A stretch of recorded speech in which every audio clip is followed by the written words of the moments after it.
नमस्कार। आज जो क्लास है हम शुरू करेंगे संक्षिप्तियों उसमें, जिसमें सबसे ज़्यादा शामिल होंगे चर्चित स्थल, संघ संगठन, योजना, परियोजना, ऑपरेशन, अभियान, चर्चित पुस्तकें, पुरस्कार और सब कुछ। ठीक है। इसके पहले भी हमने क्लास दिया अपलोड की है, वो है और हमने पढ़ा था, वो था उत्तर प्रदेश की नीतियाँ और आर्थिक योजनाओं के बारे में, परियोजनाओं के बारे में। और उसके जस्ट पहले हमने राजकोषीय घटनाक्रम में अंतर्राष्ट्रीय घटनाक्रम, राजकोषीय घटनाक्रम और राष्ट्रीय घटनाक्रमों के बारे में समझा था। कुछ सूचकांक छूट गए थे, उनको देखा था। और यूनियन बजट और केंद्र उत्तर प्रदेश बजट का एकदम समरी, बहुत छोटे में 10 शब्दों में मैंने बता दिया था क्या इंपॉर्टेंट है क्या नहीं इंपॉर्टेंट है। आज जो शुरू करते हैं वो सबसे पहला टॉपिक होगा चर्चित व्यक्तियों में राष्ट्रीय व्यक्तियों से। उसके बाद अंतर्राष्ट्रीय चर्चित व्यक्ति कौन कौन से हैं। इसमें मैं बहुत कम व्यक्तियों के बारे में चर्चा करूंगा जो एकदम इंपॉर्टेंट होंगे उनके बारे में, और बाकी मैं छोड़ दूंगा क्योंकि कई ऐसे हैं जो प्रधानमंत्री हैं और अंतर्राष्ट्रीय व्यक्ति हैं, उनको हमने पढ़ लिया किसमें, नियुक्तियों में। और जब राष्ट्रीय अंतर्राष्ट्रीय घटनाक्रम पढ़ रहा था तभी ऑलरेडी हम उनको पढ़ चुके हैं। चलिए शुरू करते हैं। आज का सबसे पहला इंपॉर्टेंट टॉपिक है वो राष्ट्रीय व्यक्तियों के लिए है, पेज नंबर 165 से। संदीप सिक्का निपॉन इंडिया के CEO association of mutual fund of India के अध्यक्ष बने हैं। कौन? संदीप सिक्का। उच्चतम न्यायालय के 2 न्यायाधीशों की नियुक्ति की गई है। कौन है ये? सबसे पहले हैं पटना उच्च न्यायालय के पूर्व मुख्य न्यायाधीश विपुल मनु भाई पंचोली और बॉम्बे उच्च न्यायालय के पूर्व मुख्य न्यायाधीश न्यायमूर्ति आलोक आराधे। ठीक, ये इंपॉर्टेंट था। न्यायमूर्ति यशो वर्मा, इनके खिलाफ इलाहाबाद जो हाईकोर्ट के न्यायालय है, सॉरी न्यायाधीश है, इनके खिलाफ पद से हटाने के लिए लोकसभा स्पीकर ने प्रस्ताव स्वीकार किया है। अब इसमें इसके इम्पोर्टेंट है राजीव मेमानी, जो अर्नेस्ट यंग इंडिया के अध्यक्ष और सीईओ हैं। इनको भारतीय उद्योग परिसंघ का नया अध्यक्ष बनाया गया है। ये इम्पोर्टेंट इसलिए हो जाता है कि भारतीय उद्योग परिसंघ ने यूपी में पहला सम्मेलन अपना किया। कहाँ पे? लखनऊ में। उसके बाद न्यायमूर्ति भूषण राम कृष्ण गवई हैं। 14 मई 2025 को देश के 52वें मुख्य न्यायाधीश के रूप में इन्होंने शपथ ग्रहण किया। इस देश पर पहुंचने वाले दूसरे दलित व्यक्ति हैं। इससे पहले इन्होंने जो न्यायमूर्ति थे KG बालाकृष्णन, इस पद पर पहुंचने वाले पहले दलित व्यक्ति थे। एक इम्पोर्टेंट K कस्तूरी रंजन, ये इसरो के अध्यक्ष थे कब? 94 से 2003 तक। इनका निधन हो गया। 82 में पद्मश्री और 92 में पद्म भूषण तथा 2000 में पद्म विभूषण से इनको सम्मानित किया गया था। पेज नंबर 167 पे आते हैं। ज्ञानेश कुमार, भारत के 26वें मुख्य निर्वाचन आयुक्त। क्या ही बताया जाए। वी नारायण, प्रसिद्ध रॉकेट वैज्ञानिक, भारतीय अंतरिक्ष अनुसंधान संगठन इसरो के नए अध्यक्ष इनको बनाया गया है, वी नारायणन को। ठीक। संजय मल्होत्रा, RBI के गवर्नर का पदभार इन्होंने ग्रहण किया। इससे पहले ये क्या थे? राजस्व सचिव थे। अन्य राष्ट्रीय व्यक्तियों की नियुक्तियों में न्यायमूर्ति श्री चंद्रशेखर जो है बॉम्बे जो आपका हाईकोर्ट है उसके मुख्य न्यायाधीश कौन है? चंद्रशेखरन। ठीक।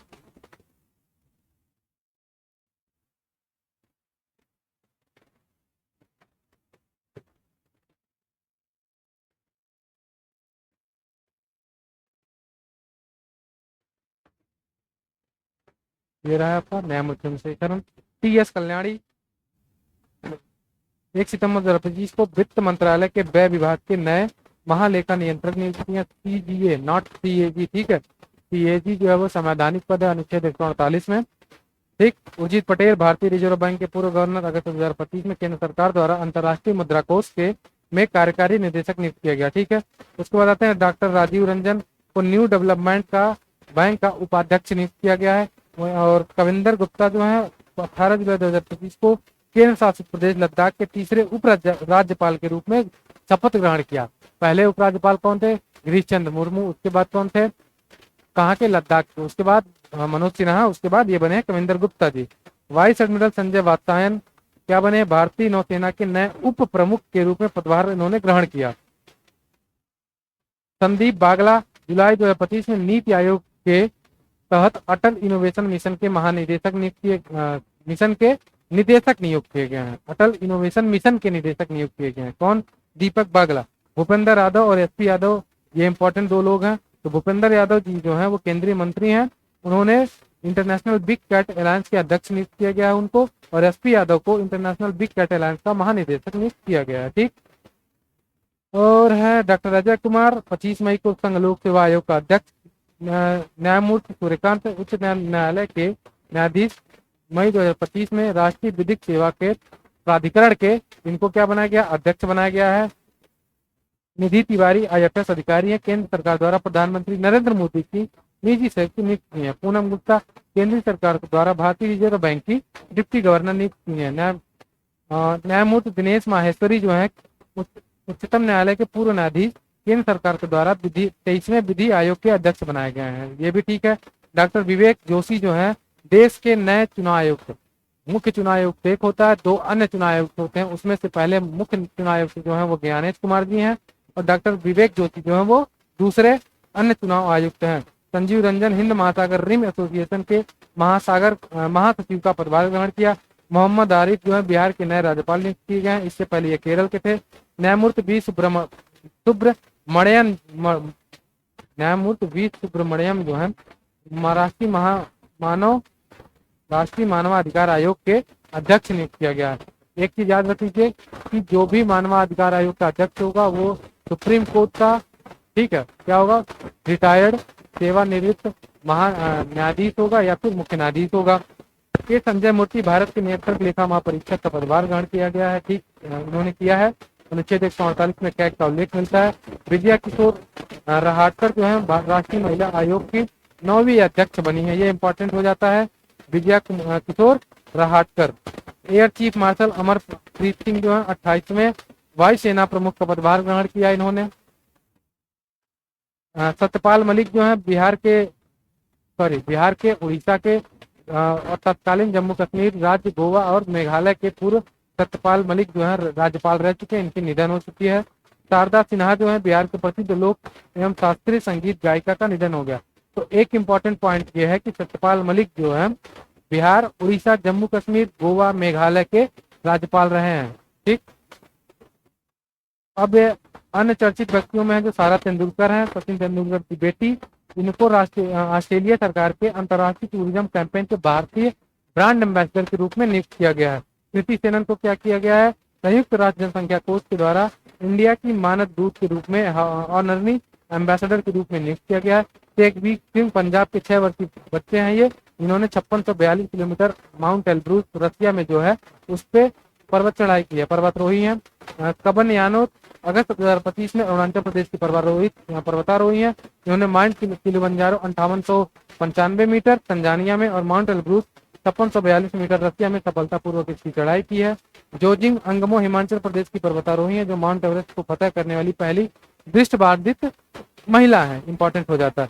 सुदर्शन पटनायक प्रसिद्ध भारतीय सैंड आर्टिस्ट, इंग्लैंड के प्रतिष्ठित फ्रेड डारिंगटन सैंड मास्टर अवार्ड से पुरस्कार से इनको सम्मानित किया गया। किंतु सुदर्शन पटनायक को सुनील भारती मित्तल भारतीय इंटरप्राइजेस के संस्थापक और अध्यक्ष हैं, ब्रिटेन के मानद नाइटहुड यानी कि नाइटहुड पदक से यानी कि knighthood commander of the most excellent order of the British Empire से सम्मानित किया गया। इसी अवार्ड से किसको अवार्ड से सम्मानित किया गया वो है अन चंद्रशेखरन, डॉक्टर टाटा सन्स के चेयरमैन, ब्रिटेन के किंग चार्ल्स III द्वारा इनको भी मानद नाइटहुड की उपाधि दी गई है। क्या नाम है, सेम वही नाम है, the most excellent order of the British Empire civil division से इनको सम्मानित किया गया है। डॉक्टर पूर्णिमा देवी वर्मन असम की प्रसिद्ध जीव विज्ञानी और वन्य विज्ञान समझदारवादी को टाइम्स पत्रिका द्वारा वुमेन ऑफ द ईयर से सम्मानित किया गया। इसके जस्ट नीचे है काम्या कार्तिकेयन, मुंबई की नवी चिल्ड्रन स्कूल की 17 वर्षीय छात्रा, जिन्होंने 7 महाद्वीप के सभी विश्व की सबसे ऊंची चोटियों पर सबसे कम उम्र की महिला जिन्होंने चढ़ाई की है। अभी इम्पोर्टेंट है अंतरराष्ट्रीय व्यक्ति नियुक्ति, निधन, अन्य से संबंधित के बारे में। शिगेरू इशिबा जो है जापान के नए प्रधानमंत्री की शपथ लिया इन्होंने। जेनिफर गिरलिंग्स सिमन्स जो है जुलाई में क्या है, यह सूरीनाम की पहली महिला राष्ट्रपति, इंपॉर्टेंट हो जाता है। एना लेना बैरबाक जो है जर्मनी की पूर्व विदेश मंत्री, संयुक्त राष्ट्र महासभा के 80वें अधिवेशन की अध्यक्षता की है इन्होंने, इसलिए कौन, एनालेना बैरबाक, इसलिए इंपॉर्टेंट हो जाता है। सुशासन ले जो है मई 2025 में ऑस्ट्रेलिया के लिबरल पार्टी की नेता चुनी गई है। ये ऑस्ट्रेलिया के इतिहास में लिबरल पार्टी का नेतृत्व करने वाली नेता का पदभार ग्रहण करने वाली पहली महिला कौन, सुसान ले, इसलिए इंपॉर्टेंट हो जाता है। रॉबर्ट फ्रांसिस प्रिवोस्ट जो है धार्मिक गुरु है, कौन, किसके नए पोस्ट चुने गए हैं, कहाँ के हैं, अमेरिका के हैं। ठीक है। पोप कहाँ बैठता है? इटली रोम में। सरली बेचो घाना की राजनयिक राष्ट्रमंडल की 7वीं महासचिव के रूप में पदभार ग्रहण करती है। वह इस पद पर पहुंचने वाली पहली भारतीय महिला बनी है। अन्य अंतर्राष्ट्रीय व्यक्ति जो है वो कौन है? अनुतीन चरना विराकुल जो है थाईलैंड के प्रधानमंत्री के पदभार ग्रहण किया। इंगा नियन जो है अगस्त 2025 में प्रधानमंत्री का पद ग्रहण किया। यूलिया स्विरिनडेको जो है यूक्रेन के प्रधानमंत्री हैं। राष्ट्रपति कौन है? जेलेंस्की। जू याई जो है चीन के पूर्व वित्त मंत्री को इनको एशियाई और निवेश बैंक का नया अध्यक्ष चुना गया। महिला इसलिए इंपॉर्टेंट होता है। सैखा अल नेबोस जो है संयुक्त राष्ट्र पर्यटन की पहली महिला सचिव, इसलिए इंपॉर्टेंट है। अनीता आनंद जो है भारतीय मूल की कनाडाई नागरिक को कनाडा के विदेश मंत्री का पदभार ग्रहण किया। एंथनी अल्बानीज जो ऑस्ट्रेलिया के नए निर्वाचित जो है प्रधानमंत्री का पद ग्रहण किया। लॉरेंस वेग पीपुल्स एक्शन पार्टी के नेता सिंगापुर के नए प्रधानमंत्री के रूप में उन्होंने शपथ लिया।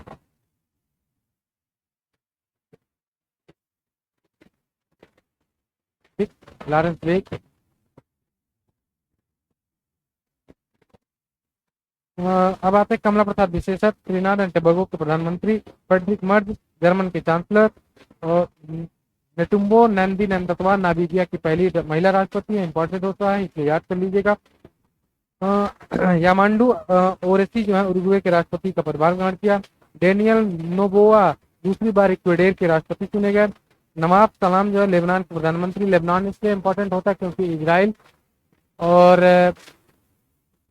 फिलिस्तीन, सीरिया, जॉर्डन इन सबके क्षेत्रों में लगातार युद्ध जैसी स्थिति है या युद्ध होता रहा है, इसलिए इंपॉर्टेंट हो जाता है। बार्ट डी वेबर बेल्जियम के प्रधानमंत्री का पदभार ग्रहण किया। माइकल मार्टिन आयरलैंड के प्रधानमंत्री का पदभार ग्रहण किया। अलेक्जेंडर लुकाशेंको जो है 7वीं बार बेलारूस के राष्ट्रपति निर्वाचित होते हैं, इसलिए इंपॉर्टेंट है। जोसेफ ऑन जो है लेबनान के राष्ट्रपति का, लेबनान के जो प्रधानमंत्री वो कौन है आप बताइए? नवाब सलाम जो है लेबनान के प्रधानमंत्री हैं और जैसे फोन जो है लेबनान के राष्ट्रपति का पदभार उन्होंने ग्रहण किया। निकोलस मांदुरो जो है 3री बार वेनेजुएला के राष्ट्रपति बनते हैं। वेनेजुएला में एक प्रकार की घास पाई जाती है, लोनास।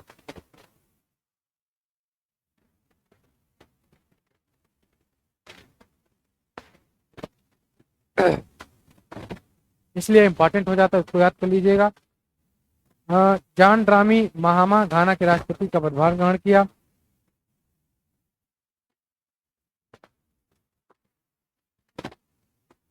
और वहीं नंटुबो नंती नंतरवा जो है नामीबिया के पहले हैं, ठीक है, महिला राष्ट्रपति।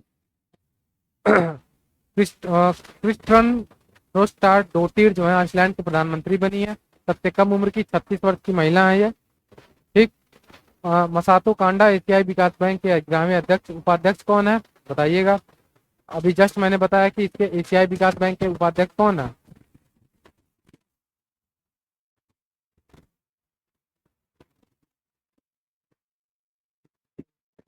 आशीष खन्ना अंतर्राष्ट्रीय सौर गठबंधन के नए महानिदेशक नियुक्त किया गया। अंतर्राष्ट्रीय सौर गठबंधन का जो है मुख्यालय कहाँ है? गुरुग्राम में।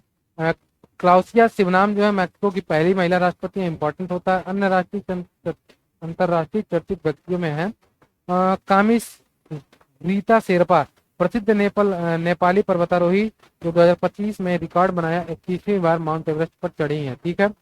प्रबोवो सुबियांतो इंडोनेशिया के राष्ट्रपति 76वें गणतंत्र दिवस समारोह पे से मुख्य क्या रहे हैं? अतिथि भी रहे हैं। डोनाल्ड ट्रंप जो है देखते हैं, ये रहे भाई साहब। यहाँ जो पॉइंट दिया है निधन में दिया है, किसको? डोनाल्ड ट्रंप को। क्या?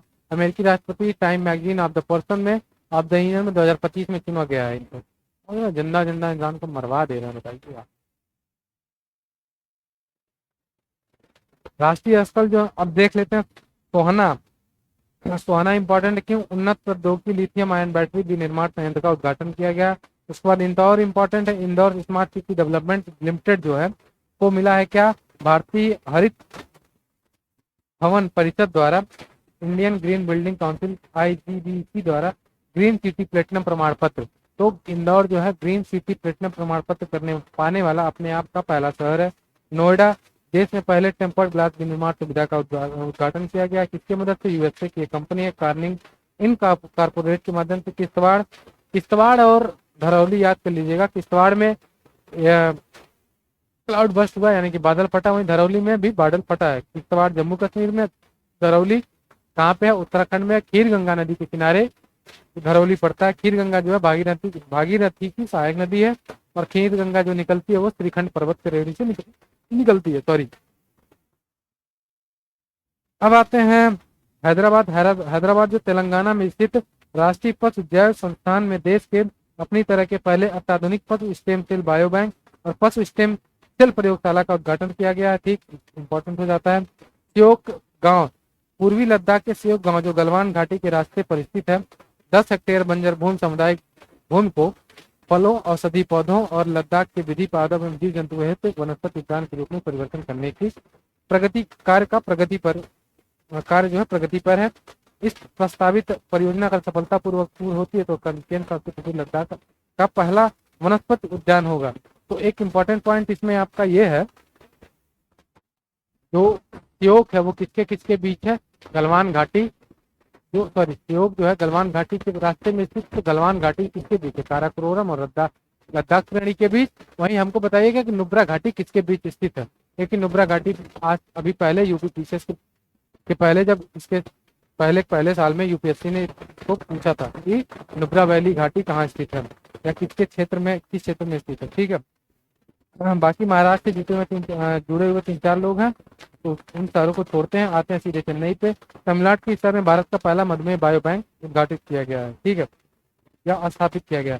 बेंगलुरु को भारतीय तेंदुआ राजधानी माना गया है। उबर द्वारा यहाँ पे मोटो वुमन की शुरुआत की गई है। तो मोटो वुमन और भारतीय तेंदुआ की राजधानी कौन है? बेंगलोर। मोटो वुमन की प्रणाली को किसने शुरू किया? तो वो आपको उबर ने। महरौली जो है दिल्ली में स्थित है।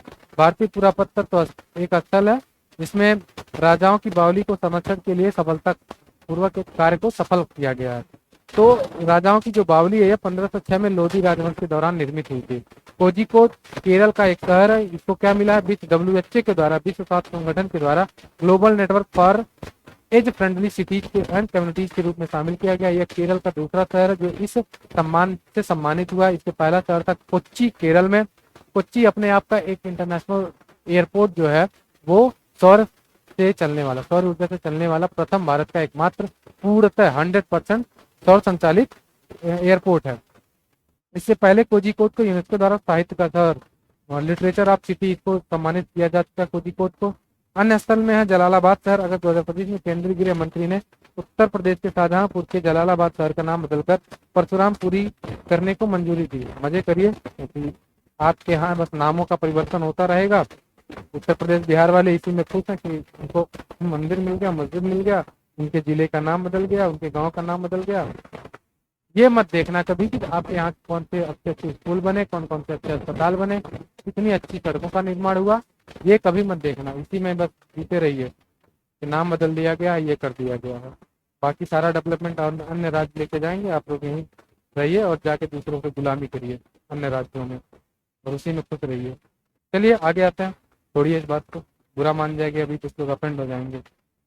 बदायूं जिला जो है जुलाई 2025 में उत्तर प्रदेश के बदायूं में स्थित राजकीय मेडिकल कॉलेज के 75वें प्रधानमंत्री दिव्यांग केंद्र का उद्घाटन किया गया।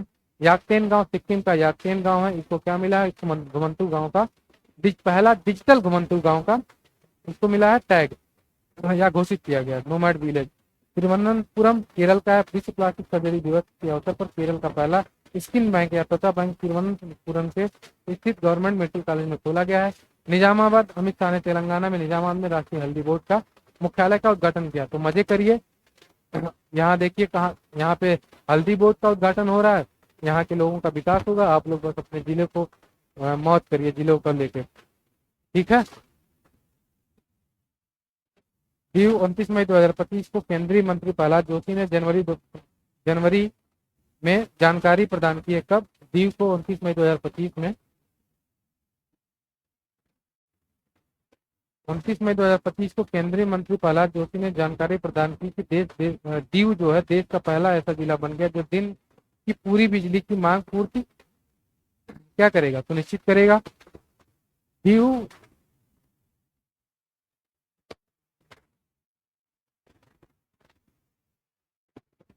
दीव जो है देश का पहला जिला है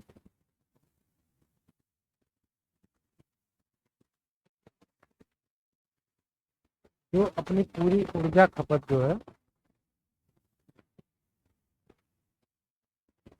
दिन की सौर ऊर्जा से चलाते हैं। ठीक है,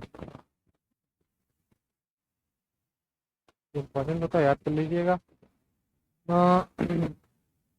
नया रायपुर छत्तीसगढ़ में मुख्यमंत्री विष्णुदेव साय ने नया नवा रायपुर में राज्य की पहले आईटी डेटा सेंटर पार्क का भूमि पूजन किया। त्रिगाना और मिथातल एक इम्पोर्टेंट पॉइंट है।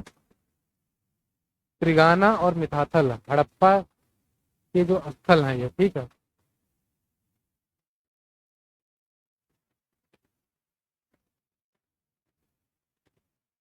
माना जा रहा है 44 को बीसी के आसपास के हैं। कहाँ पे? हरियाणा में। इसलिए ये इम्पोर्टेंट हो जाता है। अब आइए, डिब्रूगढ़ गणतंत्र दिवस के अवसर पर असम के मुख्यमंत्री हेमंत बिस्वा शर्मा द्वारा इस जिले को राज्य की दूसरी राजधानी बनाई गई है। पहली राजधानी गुवाहाटी असम की। लेह में आ जाइए, इसमें एक इम्पोर्टेंट पॉइंट, लेह के शासित प्रदेश लेह के इस जिले में भारत के पहले ग्रीन हाइड्रोजन स्टेशन का उद्घाटन किया गया। कहाँ पे? लेह पे। अंतर्राष्ट्रीय स्थलों में सबसे नीचे ये बुल्गारिया। 8 मई 2025 को बुल्गारिया यूरोपीय संघ परिषद ने बुल्गारिया को यूरो अपनाने की अंतिम मंजूरी दी।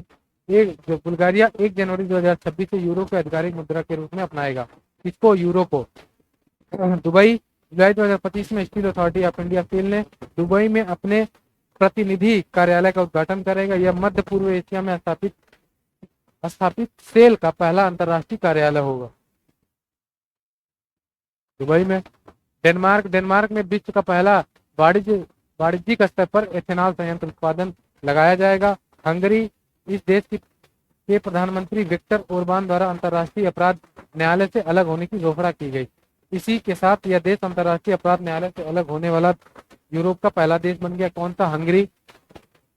ठीक, हंगरी में एक घास का मैदान पाया जाता है। ठीक है,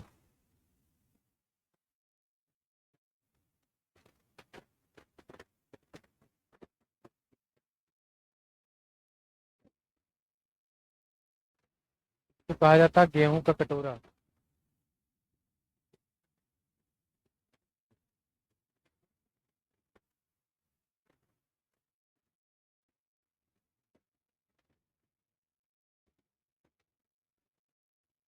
गेहूं का कटोरा कई क्षेत्रों को कहा जाता है, तो ऐसा बस माना जाता है कि गेहूं का कटोरा है। ठीक है, क्योंकि पूछताछ एक अच्छी मिट्टी होती है घास के लिए।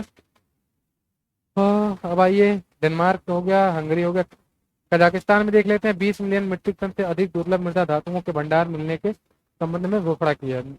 दुर्लभ मृदा धातुएं वो होती हैं जिनसे विरल धात्विक खनिज, अधात्विक खनिज और अन्य प्रकार के जो आपके जैसे कह सकते हैं बैटरी में उपयोग करने के लिए, और कैसे बताएं, अंतरिक्ष के चीज़ों को बनाने में लिए, स्पेस मटेरियल बनाने में, और हाँ, ऐसे ही चीज़ों में उपयोग किया जाता है। ठीक है, अन्य अंतर्राष्ट्रीय स्थलों के बारे में देख लेते हैं। ये नेपाल और यमन। अगस्त 2025 में नेपाल फ्रेमवर्क समझौते पर हस्ताक्षर करके अंतर्राष्ट्रीय बिग कैट अलायंस के सब में शामिल हुआ। यमन अगस्त 2025 में राजधानी सना पर पर हुए इजराइल के हवाई हमले में यमन के हूती समर्थित सरकार के तत्कालीन प्रधानमंत्री अहमद अल रहावी और कई अन्य मंत्री मारे गए। ये हिपोक्रेसी इसको कहते हैं, ध्यान रखिएगा। जो इजराइल कर रहा है उसको हिपोक्रेसी कहते हैं। मालदोवा, अगस्त 2025 में मालदोवा अंतर्राष्ट्रीय सौर गठबंधन का 107वां सदस्य बना है। कमचटका प्रायद्वीप पे भूकंप आया, ज्ञानांतर आप इस टॉपिक को पढ़ा चुके हैं। ठीक है, कमचटका प्रायद्वीप किसको किसको अलग करता है? आर्कटिक ओशियन को और बेरिंग सी को। बेरिंग सी किसका हिस्सा? पैसिफिक सी। ठीक है, पैसिफिक ओशियन याद रख लीजिएगा। ठीक, अब आते हैं त्रिनाद एंड टोबैगो। जुलाई 2025 त्रिनाद और टोबैगो यूपीआई का उपयोग करके भारत के भीम ऐप के माध्यम से लेन देन करने वाला पहला कैरेबियाई देश है, इंपॉर्टेंट है सूरीनाम। विश्व स्वास्थ्य संगठन से मलेरिया मुक्त प्रमाण पत्र करने वाला अमेजन क्षेत्र का पहला देश है। ब्राजील जून 2025 को इफ्को ने ब्राजील में अपना पहला विदेशी नैनो उर्वरक संयंत्र स्थापित करने की घोषणा की। किसने? इफ्को ने। भूटान मई 2025 में भूटान और बिनांस पे ने विश्व की पहली क्रिप्टो आधारित राष्ट्रीय पर्यटन भुगतान प्रणाली की शुरुआत की। इसमें और इम्पोर्टेंट है मॉरिशस यह देश अंतर्राष्ट्रीय सौर गठबंधन के साथ कंट्री पार्टनरशिप फ्रेमवर्क पर हस्ताक्षर करने वाला पहला कौन कौन है? बांग्लादेश, भूटान और क्यूबा। इस पे हस्ताक्षर करने वाले अंतर्राष्ट्रीय सौर गठबंधन के कंट्री पार्टनरशिप फ्रेमवर्क। जॉर्जिया विश्व स्वास्थ्य संगठन द्वारा इस देश में मलेरिया मुक्त देश घोषित किया गया। किसको? जॉर्जिया को। और किसको मलेरिया मुक्त घोषित किया गया आप बताइए। अभी हमने देखा था किसको? सूरीनाम को मलेरिया मुक्त घोषित किया गया है। तो मलेरिया मुक्त जो अमेजन क्षेत्र था और ये किस क्षेत्र का? ये अफ्रीका देश का। जॉर्जिया सॉरी यूरोप का पहला देश नहीं है। जॉर्जिया विश्व स्वास्थ्य संगठन द्वारा इस देश को मलेरिया मुक्त देश नाइजर यह देश अफ्रीका के ऑन्कोसेरसियासिस को खत्म करने वाला देश बन गया। ठीक है। वहीं मिस्र भी WHO द्वारा मलेरिया मुक्त घोषित किया गया। थाईलैंड यह देश लैंगिक समानता थाईलैंड जो है लैंगिक विवाह को वैध बनाने वाला पहला दक्षिण पूर्वी एशियाई देश बन गया। मतलब पुरुष पुरुष से शादी कर सकता है, महिला महिला शादी कर सकती है, ट्रांसजेंडर से शादी कर सकता है। ठीक। तो यह एक्ट पारित करने वाला कौन है? थाईलैंड मान्यता दिया है। अब आते हैं राष्ट्रीय पुरस्कार और सम्मान पे। मैं वही बता रहा हूँ जो इम्पोर्टेंट है, मैं बाकी सब स्किप करते हुए चल रहा हूँ और जो स्किप कर भी रहा हूँ उसमें मैक्सिमम मैं पढ़ा चुका हूँ। सूक्ष्म दृष्टियों में, ज्ञान अंतर्राष्ट्रीय और राष्ट्रीय परिदृश्यों में, मैं राजकोषीय घटनाक्रमों में, ठीक है, सूचकांकों में, अन्य चीजों में मैं पूरी तरीके से उस सब चीजों को बताता हूँ। एक दो जो छूट रहे हैं वो बहुत इंपॉर्टेंट नहीं है। राष्ट्रीय पुरस्कार अखिल भारतीय अटल बिहारी वाजपेयी पुरस्कार 2023 किसको मिला है? प्रयागराज के साहित्यकार हैं डॉक्टर विजयानंद तिवारी को। इनकी पुस्तक थी कोरेना एंड अन्य कविताओं के लिए। संत कबीर हथकरघा पुरस्कार एवं राष्ट्रीय हथकरघा पुरस्कार 2024 7 अगस्त 2025 को प्राप्त किया गया। किसको मिला? इसमें बहुत लोगों को मिला, लेकिन यूपी में किसको मिला है? मोहम्मद हनीफ अंसारी उत्तर प्रदेश मिला। ये इंपॉर्टेंट है। अब आते हैं राष्ट्रीय एक जिला उत्पाद पुरस्कार 2024 मिशन का नाम। इसमें सबसे अधिक देखें कई श्रेणियां, 1 2 3 4 श्रेणियां। श्रेणी ए, श्रेणी बी, जिले को श्रेणी पहले आते हैं राज्यों की श्रेणी, राज्यों में श्रेणी ए और श्रेणी बी, फिर आते हैं जिलों की श्रेणी ए और श्रेणी बी। तो राज्यों में देखेंगे तो सबसे ऊपर कौन आता है? आंध्र प्रदेश, महाराष्ट्र, पंजाब, उत्तर प्रदेश। स्वर्ण कैटेगरी है तो उत्तर प्रदेश पहले श्रेणी में आता है। उसके बाद जिलों की श्रेणी में देखेंगे तो उत्तर प्रदेश तीसरे स्थान पे आता है। कौन सा जिला? सिद्धार्थनगर जिला। किस कौन सा ऐसा जिला उत्पाद रहा है भारत का यूपी का? वो है काला नमक। तो सिद्धार्थनगर के काला नमक को जो है जीआई टैग भी मिला हुआ है। ठीक है, तो याद कर लीजिएगा। और जिलों की श्रेणी बी में कुछ है नहीं। शक्ति भट्ट पुरस्कार जून 2025 में किसको मिला? जरा चौधरी को। किसके लिए मिला है? इनकी जो पुस्तक है द लकी वंस को मिला है, द लकी वंस को मिला। ठीक है। राष्ट्रीय भू विज्ञान पुरस्कार 2024 आजीवन उपलब्धि की लाइफ टाइम अचीवमेंट के लिए राष्ट्रीय भू विज्ञान पुरस्कार किसको मिला है? प्रोफेसर श्याम सुंदर राय, वरिष्ठ वैज्ञानिक, INSA अधिकारी वैज्ञानिक है। राष्ट्रीय युवा भू वैज्ञानिक पुरस्कार किसको मिला है? सुशोभन नियोगी को। अब आते हैं 30वां देवी शंकर अवस्थी स्मृति सम्मान मिला है दलपत सिंह राजपुरोहित को। मैकग्रेगर मेमोरियल मेडल पुरस्कार किसको मिला है? यह पुरस्कार भारतीय वायुसेना के विंग कमांडर जी पांडा और भारतीय नौसेना के EAR राहुल कुमार पांडे को। ठीक है। और इसमें आप इम्पोर्टेंट देख लीजिए। 34वां सरस्वती सम्मान इम्पोर्टेंट देख लेते हैं। संस्कृत विद्वान जो है महामहोपाध्याय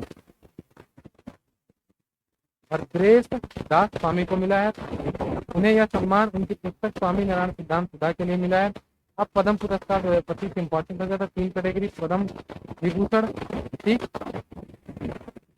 और हाँ तो पद्म विभूषण, पद्म भूषण और सम्मान है आपका पद्मश्री। ठीक, तो पद्म पुरस्कार 3 श्रेणी में मिलता है, उसको देख लेते हैं कौन सा है। पहला है पद्म विभूषण, दूसरा है पद्मश्री और तीसरा है पद्म भूषण। पहले कैटेगरी में आते हैं तो उत्तर प्रदेश का कोई है इसमें तो नहीं, तो लेकिन इसमें देखना सबको पड़ेगा। वह तुमकुर नागेश्वर रेड्डी मेडिसिन में तेलंगाना के हैं। न्यायमूर्ति सेनानिवृत्त जगदीश सिंह खेहर लोक मामले में चंडीगढ़ के हैं। मुदनी रजनीकांत लाखिया कला गुजरात के हैं। लक्ष्मी नारायण सुब्रमण्यम कला कर्नाटक। MP वासुदेवन नारायण मरणोपरांत साहित्य और शिक्षा केरल। सुका सुजुकी जो है मरणोपरांत मिला है, व्यापार और उद्योग जापान में है, इम्पोर्टेंट होता है। शारदा सिन्हा जो है मरणोपरांत कला में बिहार में है। उत्तर प्रदेश में पद्म विभूषण किसको मिला है वो इम्पोर्टेंट है, राम बहादुर राय साहित्य शिक्षा के लिए, पत्रकारिता के लिए। ठीक, साध्वी भरा सामाजिक कार्य के लिए उत्तर प्रदेश इम्पोर्टेंट है। वहीं पद्मश्री में ज्ञानेश्वर शास्त्री द्रविड़ साहित्य शिक्षा में उत्तर प्रदेश में उनको मिला है। हृदय नारायण दीक्षित साहित्य शिक्षा उत्तर प्रदेश में मिला है। नारायण यानी कि भुलाई भाई मरणोपरांत लोकसभा मामले में लोक मामले में उत्तर प्रदेश के। निर्मला देवी कला बिहार। R अश्वनी खेल तमिलनाडु। सत्यपाल सिंह जो है खेल उत्तर प्रदेश। श्याम बिहार अग्रवाल कला उत्तर प्रदेश। सोनिया नित्यानंद मेडिसिन उत्तर प्रदेश। सैयद अईनुल हसन साहित्य उत्तर प्रदेश। मैंने इसमें पद्म विभूषण को छोड़ के पद्मश्री और पद्म भूषण में बस उत्तर प्रदेश के लोगों को बताया है। अब है गणतंत्र दिवस परेड 2025 सर्वश्रेष्ठ मार्चिंग रक्षा झांकी को पुरस्कार मिला है। सर्वश्रेष्ठ झांकी का जो पुरस्कार मिला है वो उत्तर प्रदेश को मिला है। सर्वश्रेष्ठ मार्चिंग पूरे जम्मू कश्मीर को उसके राइफल दल को मिला है। ठीक, वहीं लोकप्रिय पसंद श्रेणी में शीर्ष झांकी का पुरस्कार गुजरात को मिला है। भारत विरासत एवं विकास उत्तर प्रदेश की झांकी का नाम तो स्वर्णिम भारत विरासत और विकास। आते हैं उत्तर प्रदेश हिंदी संस्थान द्वारा वर्ष 2023 के बाल साहित्य सम्मान 2 कैटेगरी है। भद्रा कुमारी चौहान बाल कविता सम्मान, डॉक्टर सोना पांडे लखनऊ को उसको मिला है। सोहन लाल द्विवेदी बाल कविता सम्मान डॉक्टर RP सारस्वत को मिला है सहारनपुर। 34वां व्यास सम्मान 2024 के जिला फाउंडेशन वाला को उपन्यास कौन देश के वासी जेड़ू की डायरी को मिला है। ठीक है, 35वां राष्ट्रीय जल पुरस्कार इसमें 3 कैटेगरी है। सर्वश्रेष्ठ 3 राज्य उत्तर प्रदेश, सबसे पहले पे उड़ीसा, दूसरे पे उत्तर प्रदेश, तीसरे पे पश्चिम गुजरात। सर्वश्रेष्ठ जिलों में आएंगे विशाखापट्टनम आंध्र प्रदेश दक्षिणी को मिला इसमें। उसके बाद सर्वश्रेष्ठ ग्राम पंचायत को मिला है पुलमा पारत तिरुवनंतपुरम केरल। सर्वश्रेष्ठ शहरी स्थानीय निकाय जो मिला सूरत गुजरात को मिला है।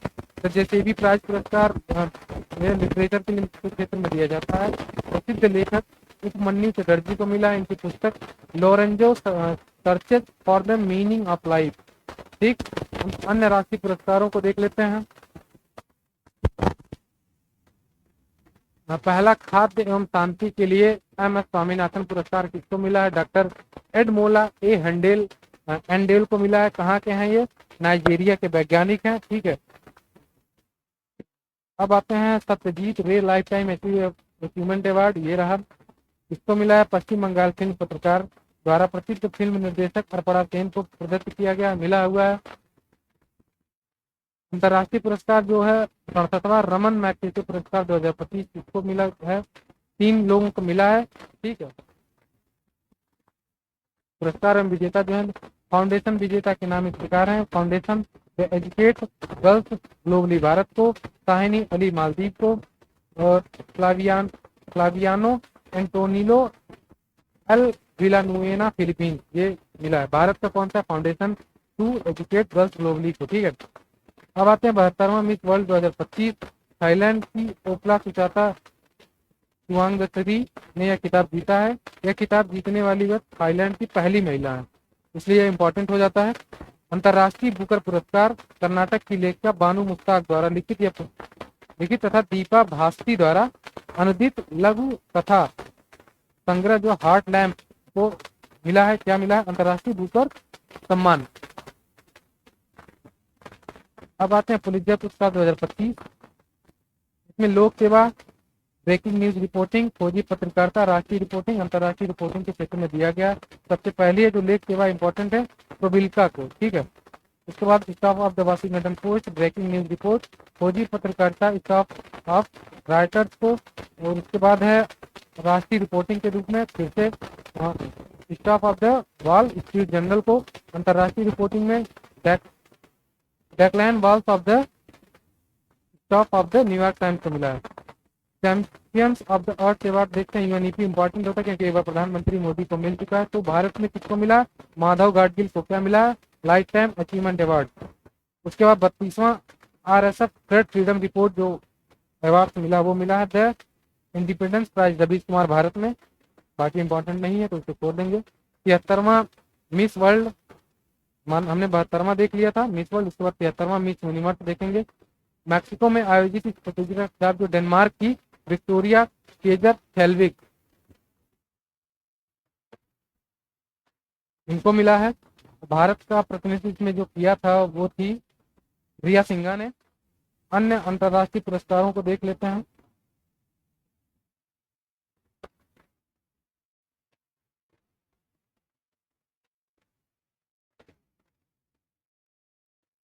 सासाकावा पुरस्कार जो है अवार्ड ये मिला भारत का भारत मौसम विज्ञान IMD के डॉक्टर मृत्युंजय महापात्रा को ये मिला है। और इंडोनेशिया के डॉक्टर के हरकुंती हरायू को मिला है। दोनों व्यक्तिगत श्रेणी में दिया गया और संगठन अगर आएंगे सिविल सोसाइटी के आधार पे तो the global network of civil society organisation of disaster reduction संगठनात्मक श्रेणी के इनको मिला है।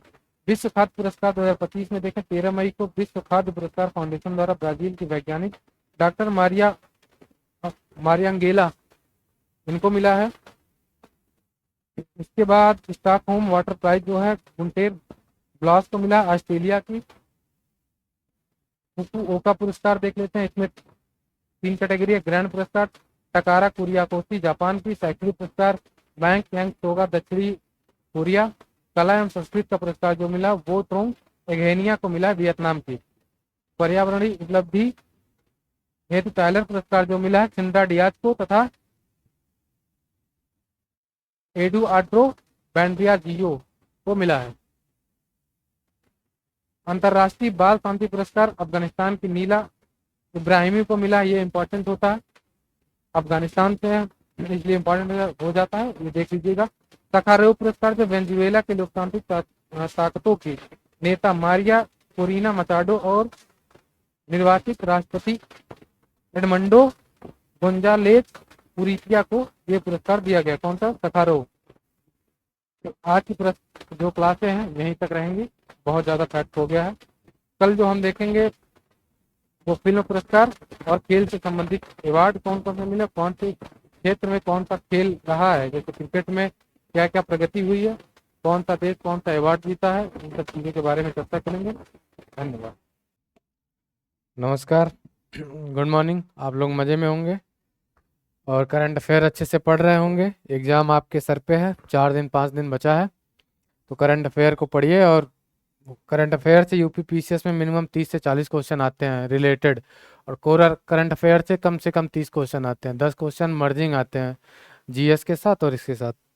तो आज ये हमारी लास्ट क्लास है करंट अफेयर की, और इसके बाद आपको कंपाइल क्लासेस दे दी जाएंगी मैराथन करके 10 से 11 घंटे की।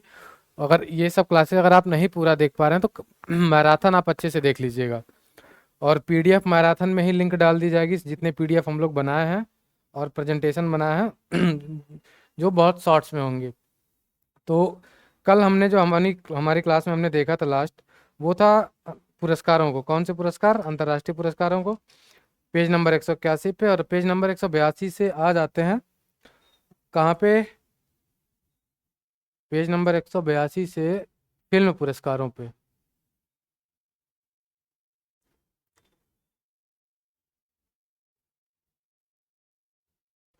ये तो आइए पेज नंबर 182 फिल्म तो है 71वां राष्ट्रीय फिल्म पुरस्कार 2023। तो इसमें इम्पोर्टेंट ये है कि कौन सी फिल्म को मिला है, कौन सा हीरो इसमें था, अच्छा हीरो था, फिल्म किससे जुड़ी हुई थी, और अच्छा हीरो का मतलब कि सर्वश्रेष्ठ एक्टर किसको मिला है। बुरा मत मानिएगा अगर आपके शाहरुख खान या किसी को मैं कह दूं कि अच्छा हीरो है तो। खैर आइए, 71वां राष्ट्रीय फिल्म पुरस्कार 2023, सर्वश्रेष्ठ फीचर फिल्म ट्वेल्थ फेल, निर्देशक कौन थे? विधु विनोद चोपड़ा। उसके बाद ये एक फिल्म मिला है किसके लिए? एक फिल्म आप नीचे आइए, संपूर्ण मनोरंजन प्रदान करने वाली सर्वश्रेष्ठ लोकप्रिय फिल्म का पुरस्कार राखी एंड रानी की प्रेम कहानी, करण जौहर की है फिल्म। निर्देशक इसके थे। राष्ट्रीय सामाजिक और पर्यावरणीय मूल्यों को बढ़ावा देने वाली सर्वश्रेष्ठ फिल्म सैम बहादुर, हिंदी में। निर्देशक मेघना गुलजार। सर्वश्रेष्ठ निर्देशक किनको मिला? सुदीप्तो सेन को फिल्म द केरला स्टोरी के लिए। उसके बाद सर्वश्रेष्ठ बाल फिल्म नाल 2 मराठी लैंग्वेज में है। सर्वश्रेष्ठ अभिनेता शाहरुख खान, लीजिए आपके आ ही गए। और विक्रांत मैसी को मिला है, किसके लिए? शाहरुख खान को मिला है जवान फिल्म के लिए, और विक्रांत मैसी को मिला है ट्वेल्थ फेल के लिए। सर्वश्रेष्ठ अभिनेत्री रानी मुखर्जी को फिल्म मिसेस चटर्जी के लिए। बस इसमें यही है। उसके बाद आते हैं 78वां कांस फिल्म महोत्सव 2025, सर्वश्रेष्ठ फिल्म का पाम डी और पुरस्कार किसको मिला है? तो वह अनसिंपल एक्सीडेंट, ठीक है, ईरानी फिल्म निर्माता जाफर पहानी द्वारा निर्देशित ये फिल्म है। सर्वश्रेष्ठ अभिनेता इसमें मिला है वैगनर मोहरा को द फिल्म सीक्रेट एजेंट के लिए। सर्वश्रेष्ठ अभिनेत्री है नादिया मेलिटी, फिल्म लापेटाइट डरनियरे को, ठीक। और सर्वश्रेष्ठ निर्देशक जो है Kleber Mendonça, film the secret agent के लिए। उसके बाद इसी में 97th ऑस्कर पुरस्कार 2025 लॉस एंजलिस में आयोजित हुआ था। सर्वश्रेष्ठ फिल्म कौन सी? अनोरा, अच्छी फिल्म है, आप देख सकते हैं। सर्वश्रेष्ठ निर्देशक है सिन बेकर, फिल्म अनोरा उन्हीं को मिले। सर्वश्रेष्ठ अभिनेता जो है Adrien Brody, film the Brutalist. सर्वश्रेष्ठ अभिनेत्री है मैकी मेडिसन, फिल्म अनोरा। तो रिकमेंड करूंगा कि अनोरा आप देख सकते हैं, अनोरा अच्छी फिल्म है। सर्वश्रेष्ठ सहायक अभिनेता किरण कल्किन जो है, फिल्म द रियल पेन के लिए। सर्वश्रेष्ठ सहायक अभिनेत्री जो है जोए सल्दाना को मिला है। सर्वश्रेष्ठ एनिमेटेड फीचर फिल्म है फ्लो को। और सर्वश्रेष्ठ एनिमेटेड लघु फिल्म है in the shadow of the cypress, ठीक। ये सारी जो मेन इंपॉर्टेंट ये आपको अवार्ड है। सर्वश्रेष्ठ म्यूजिक का जो मिला ओरिजिनल सॉन्ग के लिए ऑस्कर का अवार्ड वो है आपका एमाल। और सर्वश्रेष्ठ लाइव एक्शन लघु फिल्म है I am not a robot. इस श्रेणी में निर्देशक एडम जे ग्रेव्स की भारतीय हिंदी लघु फिल्म अनुजा को सर्वश्रेष्ठ लाइव एक्शन लघु नामित किया गया, ठीक है, मिला नहीं है। मिला किसको है? I am not a robot, ठीक। उसके बाद है 67वां वार्षिक ग्रैमी अवार्ड, किसको मिला है? Record of the year night like us, और album of the year cowboy Carter, ठीक। Song of the year night like us, और best new artist Chappell Roan, ठीक है। ये इतना इंपॉर्टेंट था, इसमें और कुछ इंपॉर्टेंट है नहीं। इंपॉर्टेंट एक और है इसमें, 5वां फिल्म फेयर ओटीटी अवार्ड, सबसे बेस्ट सीरीज मिली द रेलवे मैन को। सर्वश्रेष्ठ अभिनेता सीरीज जो कॉमेडी मिली राजकुमार राव गन्स एंड गुलाब के लिए। सर्वश्रेष्ठ अभिनेत्री जो सीरीज के लिए मिली ड्रामा के हिसाब से मनीषा कोइराला, हीरा मंडी द डायमंड बाजार। और फिल्म श्रेणी में आ जाए तो सर्वश्रेष्ठ फिल्म मिली जो वेब ओरिजिनल है, उसके सर्वश्रेष्ठ निर्देशक वेब ओरिजिनल फिल्म में इम्तियाज अली को, अमर सिंह चमकीला सेम मूवी के लिए। सर्वश्रेष्ठ अभिनेता web original film Diljit Singh Dosanjh, Amar Singh Chamkila के लिए, ठीक है।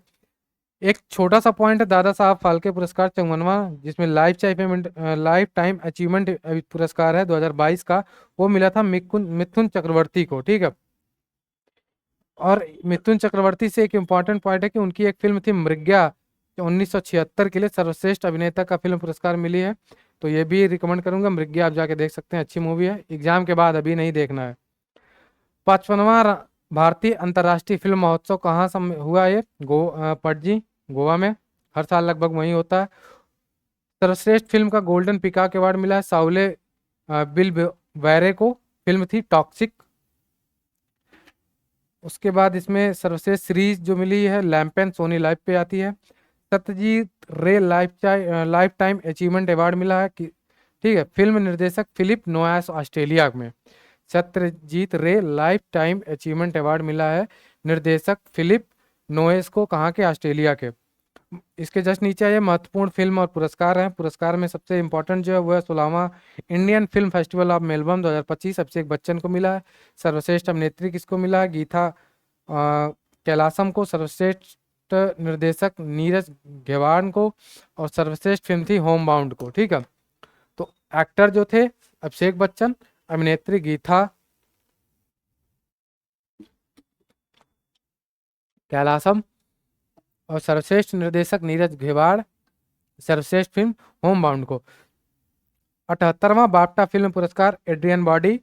सर्वश्रेष्ठ अभिनेता, सर्वश्रेष्ठ अभिनेत्री मैकी मेडिसन, और सर्वश्रेष्ठ निर्देशक जो है ब्रैडी कॉर्बेट को मिला है। किसके फिल्म के लिए? कॉन्क्लेव एक फिल्म है, उसको मिला सर्वश्रेष्ठ फिल्म का अवार्ड। 82वां गोल्डन ग्लोब पुरस्कार ड्रामा और म्यूजिक एंड कॉमेडी सीरीज आते हैं, 2 पुरस्कार है इसमें। ड्रामा में मिला है एड्रियन ब्रॉडी को सर्वश्रेष्ठ अभिनेता का, सर्वश्रेष्ठ अभिनेत्री का मिला है फेर्नांडा टोरेस को, और सर्वश्रेष्ठ निर्देशक मिला है ब्रैडी कॉर्बेट को, और जो फिल्म थी इसमें द ब्रूटलिस्ट को मिला है। ठीक, उसके बाद म्यूजिक एंड कॉमेडी सीरीज में आते हैं तो सेबेस्टियन स्टैन को, किसमें? 82वें ग्लोबल अवार्ड में, गोल्डन ग्लोबल। उसके बाद अभिनेत्री में है डेमी मूर को, और निर्देशक सेम है ब्रैडी कॉर्बेट को, और फिल्म इसमें चेंज हो जाती है, एमिलिया पेरेज को मिला सर्वश्रेष्ठ फिल्म। ठीक है, का म्यूजिक एंड कॉमेडी में। 25वां आईफा पुरस्कार कार्तिक आर्यन सर्वश्रेष्ठ अभिनेता। बेस्ट एक्टर, बेस्ट एक्ट्रेस जो है वो नितांशी गोयल हैं। बेस्ट निर्देशक जो है वो आपके किरण राव हैं, और बेस्ट फिल्म जो है वो आपकी लापता लेडीज है। 69वां film award Ranbir Kapoor को मिला है बेस्ट एक्टर। बेस्ट एक्ट्रेस मिला है आलिया भट्ट, पति पत्नी दोनों।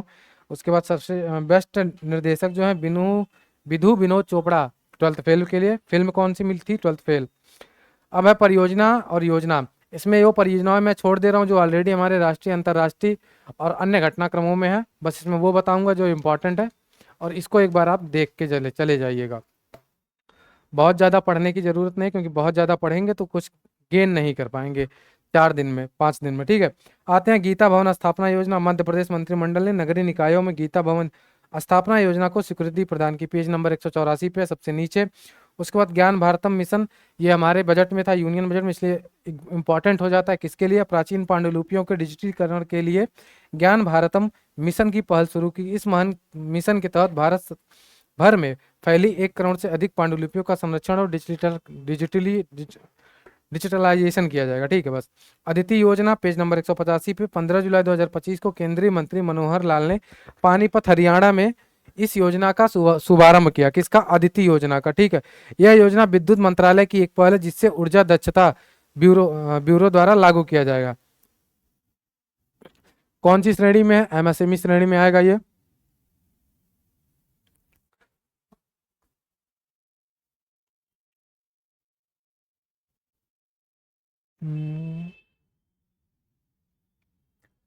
योजना परियोजना। ठीक है, इसी में है आपका अदिति योजना।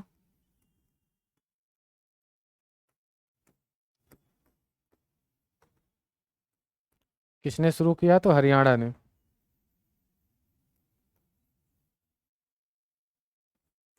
ये इंपॉर्टेंट हो जाता है।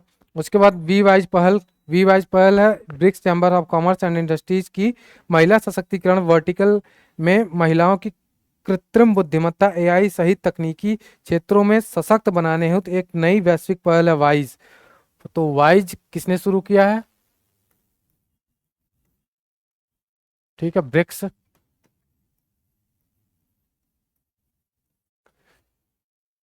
BRICS chamber of commerce and industry. ठीक है, ब्रिक्स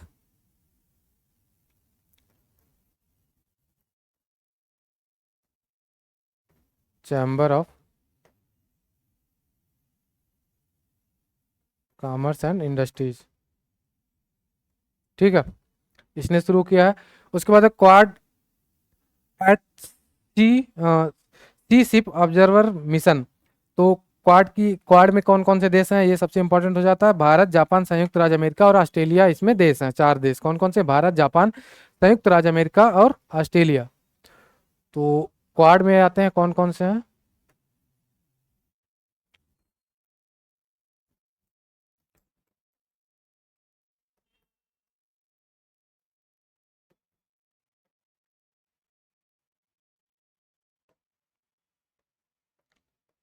जापान और यूएसए, ये 4 देश हैं क्वाड के मेंबर। ठीक है, यही इंपॉर्टेंट है।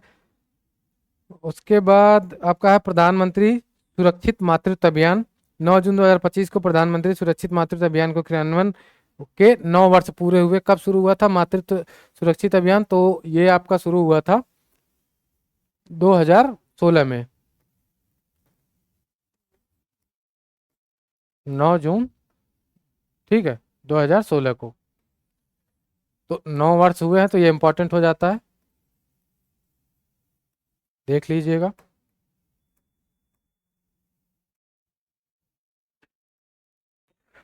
ठीक है। अब आ जाते हैं पेज नंबर 186 पे, जो इम्पोर्टेंट है वो हम देखेंगे।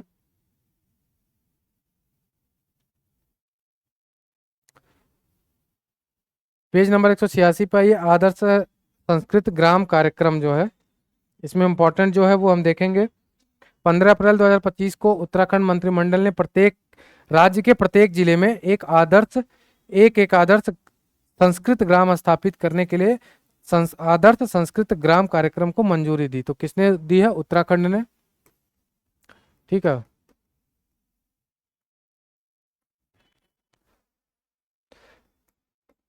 एक एक क्या करेंगे? आदर्श संस्कृत ग्राम कार्यक्रम शुरू करी गई। उसके बाद है Kosi Mechi intra state link परियोजना, आर्थिक मामलों के मंत्रिमंडल समिति द्वारा जल शक्ति मंत्रालय की प्रधानमंत्री कृषि सिंचाई योजना त्वरित सिंचाई लाभ कार्यक्रम के तहत बिहार की इस परियोजना को शामिल करने की मंजूरी दी गई है। ठीक है, बस इतना है कि कोसी और मेंची इंट्रा स्टेट लिंक परियोजना है। तो कोसी कहाँ से निकलती है? नेपाल से, अभी उसमें है। और मेची कहाँ से निकलती है? वहीं से। तो इन दोनों को लिंक करके क्या किया जाएगा? दो स्टेट हो सकता है। इसको ध्यान से थोड़ा सा पढ़िएगा कि कोसी और मेची इंट्रा स्टेट लिंक परियोजना किस राज्य ने शुरू किया है, तो वो बिहार ने। तो सुकन्या समृद्धि योजना इसके जस्ट नीचे, वो देख लेते क्या है। 10 वर्ष पूरे हो गए। 22 जनवरी 2015 को प्रधानमंत्री नरेंद्र मोदी द्वारा बेटी बचाओ बेटी पढ़ाओ अभियान के तहत शुरू की गई थी। क्या सुकन्या समृद्धि योजना कब शुरू की गई थी? 22 जनवरी 2025 को, सॉरी 2015 को, 22 जनवरी 2015 को। तो 10 साल पूरे हो गए, तो इसलिए ये इंपॉर्टेंट हो जाता है, प्रधानमंत्री सुकन्या समृद्धि योजना। अब है बीमा सखी योजना। प्रधानमंत्री नरेंद्र मोदी द्वारा पानीपत हरियाणा में इस योजना का शुभारंभ 9 दिसंबर 2024 को शुरू किया गया था। कौन सी बीमा सखी योजना? कहाँ शुरू किया गया? हरियाणा में।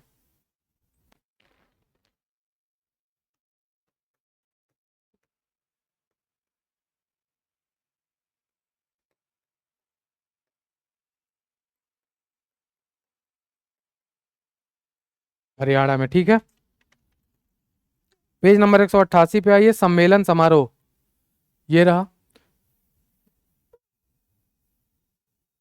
ट्रांसजेंडर व्यक्तियों के अधिकारों पर राष्ट्रीय सम्मेलन भारत में पहली बार हुआ, तो इसलिए इंपॉर्टेंट हो जाता है। ठीक है, तो देख लीजिए कहाँ पे हुआ है। इस सम्मेलन का नई दिल्ली में किया गया है। मुख्य विषय क्या था? रिवैम्पिंग स्पेस, हाँ, ट्रांसजेंडर व्यक्तियों के अधिकारों पर राष्ट्रीय सम्मेलन 4 सितंबर 2025 को सम्मेलन आयोजित हुआ नई दिल्ली में। रिवैम्पिंग स्पेस रिक्लेमिंग वॉइसेस, ठीक है, इसका आयोजन राष्ट्रीय मानवाधिकार आयोग द्वारा किया गया है। कौन अध्यक्ष कौन है बताइएगा कमेंट करके। मैंने बताया था 22वें राष्ट्रीय पुस्तक मेला 2025 कहाँ आयोजन किया गया था? बलरामपुर गार्डन लखनऊ में। तो 22वां राष्ट्रीय पुरस्कार मेला, 22वां राष्ट्रीय पुस्तक मेला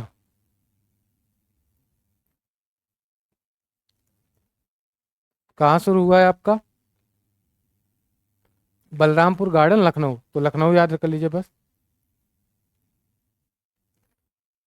ठीक है, ये इंपॉर्टेंट है। उसके बाद आते हैं इसके जस्ट इसी पे जस्ट बगल में आ जाइए, 10वां विश्व रोबोट सम्मेलन 188 पे ही है। कहाँ हुआ था? बीजिंग, चीन में आयोजित हुआ था। 10वां विश्व रोबोट सम्मेलन बीजिंग, चीन में। 5वां आसियान भारत युवा शिखर सम्मेलन 2025 कहाँ आयोजित हुआ था? तो गोवा में। तो 5वां आसियान भारत युवा शिखर सम्मेलन कहाँ आयोजित हुआ है आपका? गोवा में। मुख्य विषय क्या था? युवाओं को जोड़ना, हमारे भविष्य को आकार देना।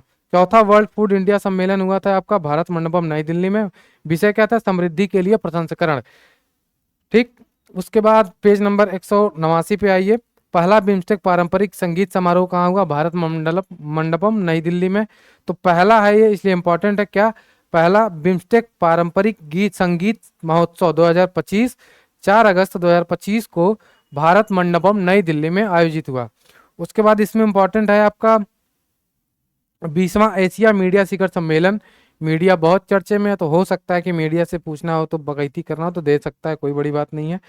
21 से 24 जुलाई 2025 के मध्य यह सम्मेलन सीएम रीप कंबोडिया में आयोजित किया गया। मुख्य विषय था celebrating 2 decades of excellence and beyond. क्या है थीम इसकी? Celebrating 2 decades of excellence and beyond. ठीक है, उसके बाद है 98वीं 58th आसियान विदेश मंत्रियों की बैठक। इसके पहले कौन सी आसियान की का थी? युवा शिखर सम्मेलन था। ये कौन सा क्या है? विदेश मंत्रियों की बैठक कहाँ हुआ है? कुआलालंपुर मलेशिया में। हाँ, कुआलालंपुर मलेशिया में, इंपॉर्टेंट हो जाता है। उसके बाद आपका है 9वां ओपेक अंतर्राष्ट्रीय सेमिनार कहाँ हुआ? वियना ऑस्ट्रिया में। वियना ऑस्ट्रिया में। मुख्य विषय क्या था आपका इसका? Charting pathways together the future of global energy. किसका? ओपेक अंतर्राष्ट्रीय सेमिनार का सम्मेलन हुआ वियना ऑस्ट्रिया में। मुख्य विषय था इसका charting pathways together the future of global energy. उसके बाद है भारत समुद्री निवेश बैठक 2025। 8 जुलाई 2025 को यह बैठक लंदन में स्थित इंडिया हाउस में आयोजित किया गया था। ठीक है, किसका? भारत समुद्री निवेश बैठक का। अंतर्राष्ट्रीय समुद्री संगठन आईएमओ परिषद का 134वां सत्र कहाँ चला था? लंदन यूके में। ये रहा यूके में और स्थित इंडिया हाउस में चला था। क्या ल... दोनों चीज, भारत समुद्री निवेश बैठक कहाँ चला? लंदन यूके में। और अंतर्राष्ट्रीय समुद्री संगठन का परिषद का 134वीं सत्र कहाँ चली? लंदन यूके में। तो दोनों इंपॉर्टेंट है, दोनों याद कर लीजिएगा। पूर्वी क्षेत्रीय परिषदों की 27वीं बैठक हुई है कहाँ पे? रांची झारखंड में। उत्तर प्रदेश कौन से क्षेत्रीय परिषद में आता है? मैंने बताया था कौन कौन से जिले आते हैं। मध्य प्रदेश, छत्तीसगढ़, उत्तर प्रदेश और बिहार किसमें है? ठीक है, अभी सम्मेलन हुआ था काशी में ना। 10वीं क्वाड विदेश मंत्रियों की बैठक। बताया था कि क्वाड देशों में ऑस्ट्रेलिया, भारत, जापान, ठीक है, ये शामिल है। विदेश मंत्रियों तथा यूएस सेक्रेटरी के, और यूएसए शामिल है तो यूएसए के सेक्रेटरी ऑफ स्टेट ने भाग लिया। तो बस इसमें इंपॉर्टेंट है युवा वैज्ञानिकों का अंतर्राष्ट्रीय सम्मेलन 10 से 13 जून 2025 के मध्य यह सम्मेलन आईआईटी हैदराबाद में हुआ। क्या? युवा वैज्ञानिकों का अंतर्राष्ट्रीय सम्मेलन हुआ था। मुख्य विषय था दूरदर्शी लोगों का संगम, वैश्विक परिवर्तन के लिए विज्ञान को सशक्त बनाना। ये क्वाड में 4 हैं, भारत, जापान, ऑस्ट्रेलिया और यूएसए। सागरमाथा संवाद 2025 16 से 18 मई 2025 के मध्य इसका आयोजन कहाँ पे हुआ? काठमांडू, नेपाल में। सागरमाथा, सागरमाथा किसका नाम है?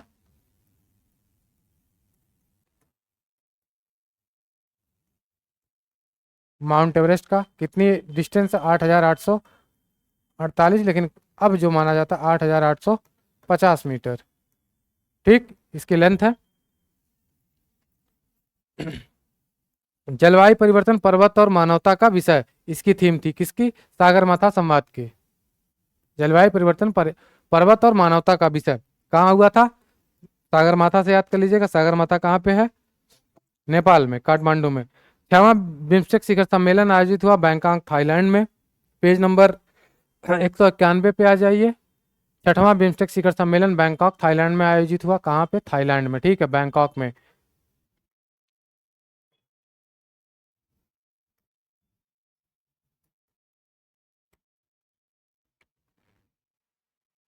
उसके बाद आ जाइए 8वां हिंद महासागर सम्मेलन 2025 कहाँ पे आयोजित हुआ था? तो ये आयोजित हुआ मस्कट, ओमान में।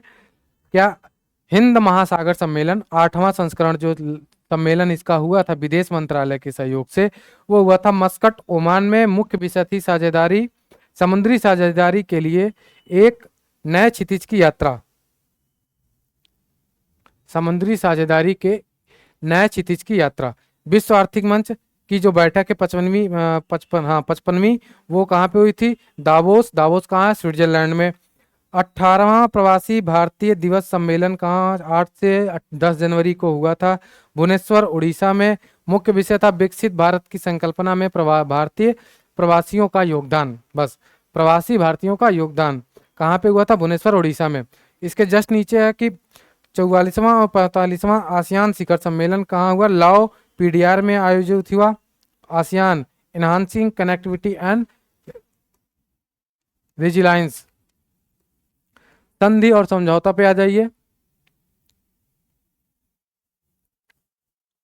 ठीक है, अब पेज नंबर 192 आइए, जहां है कि माई भारत 2.0 प्लेटफॉर्म विकसित करने हेतु समझौता किसके बीच हुआ? युवा कार्यक्रम और खेल मंत्रालय के बीच बीच माई भारत 2.0 प्लेटफॉर्म विकसित करने हेतु डिजिटल इंडिया कॉरपोरेशन के साथ नई दिल्ली में समझौता ज्ञापन हस्ताक्षर हुआ।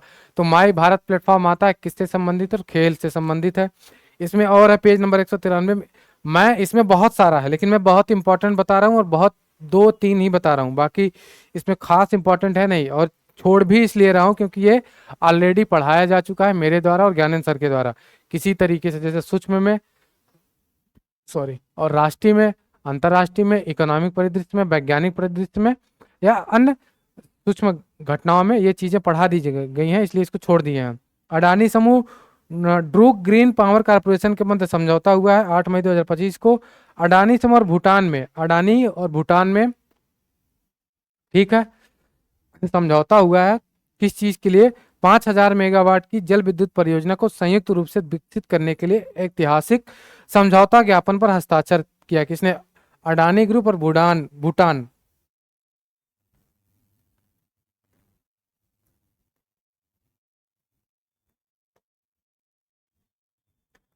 और आपकी है ड्रूक,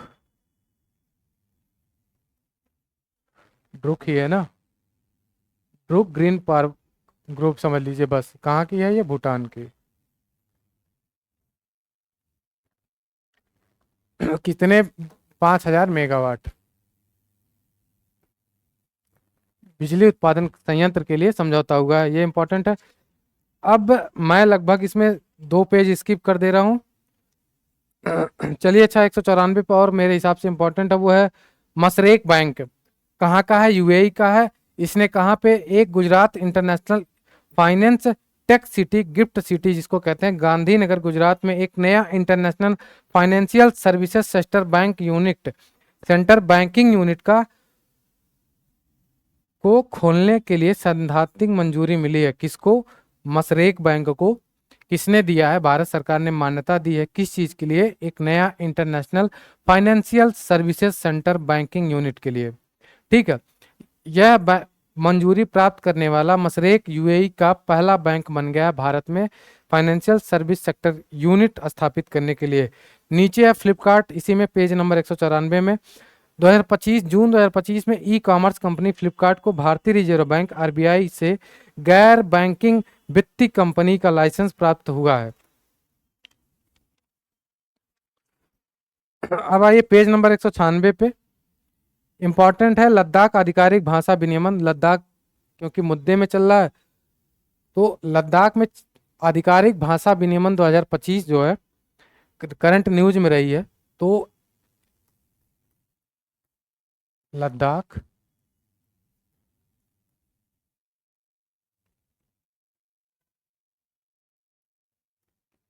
तो लद्दाख में 4 भाषाएं हैं। कौन कौन सी भाषाएं हैं वो इंपॉर्टेंट है इसमें बस। अंग्रेजी, हिंदी, उर्दू, भोटी और पुर्गिया। तो 1 2 3 4 5 5 लैंग्वेजेस। केंद्र शासित प्रदेश लद्दाख में सभी या किसी भी आधिकारिक उद्देश्यों के लिए इस्तेमाल की जाने वाली आधिकारिक भाषाओं के रूप में मान्यता दी गई। किसको किसको? अंग्रेजी,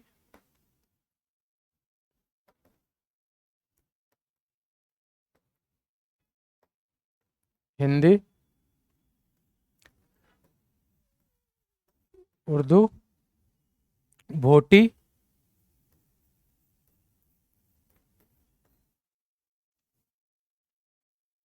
और पुर्गी। ठीक है, ये लैंग्वेज है।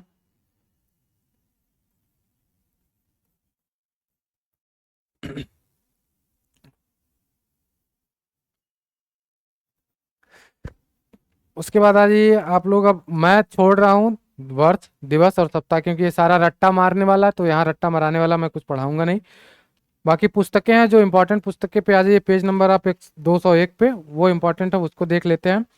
पुस्तकों में है operation Sindoor, the untold story of India ship dip strikes inside Pakistan. किसने लिखा है? पाकिस्तान के साथ इसमें हम काफ़ी क्लास में चल रहे हैं, तो इसकी वजह से इंपॉर्टेंट हो जाता है। और ऑपरेशन सिंदूर भी पाकिस्तान के लिए चला था। तो और ऑपरेशन सिंदूर 2.0 अभी भारत ने एशिया कप जीता तो प्रधानमंत्री ने कहा कि हमने ऑपरेशन 2.0 कर लिया है। Operation Sindoor the untold story of India deep strikes inside Pakistan, किसने लिखा है? Lieutenant general KJS Tiny Dhillon ने।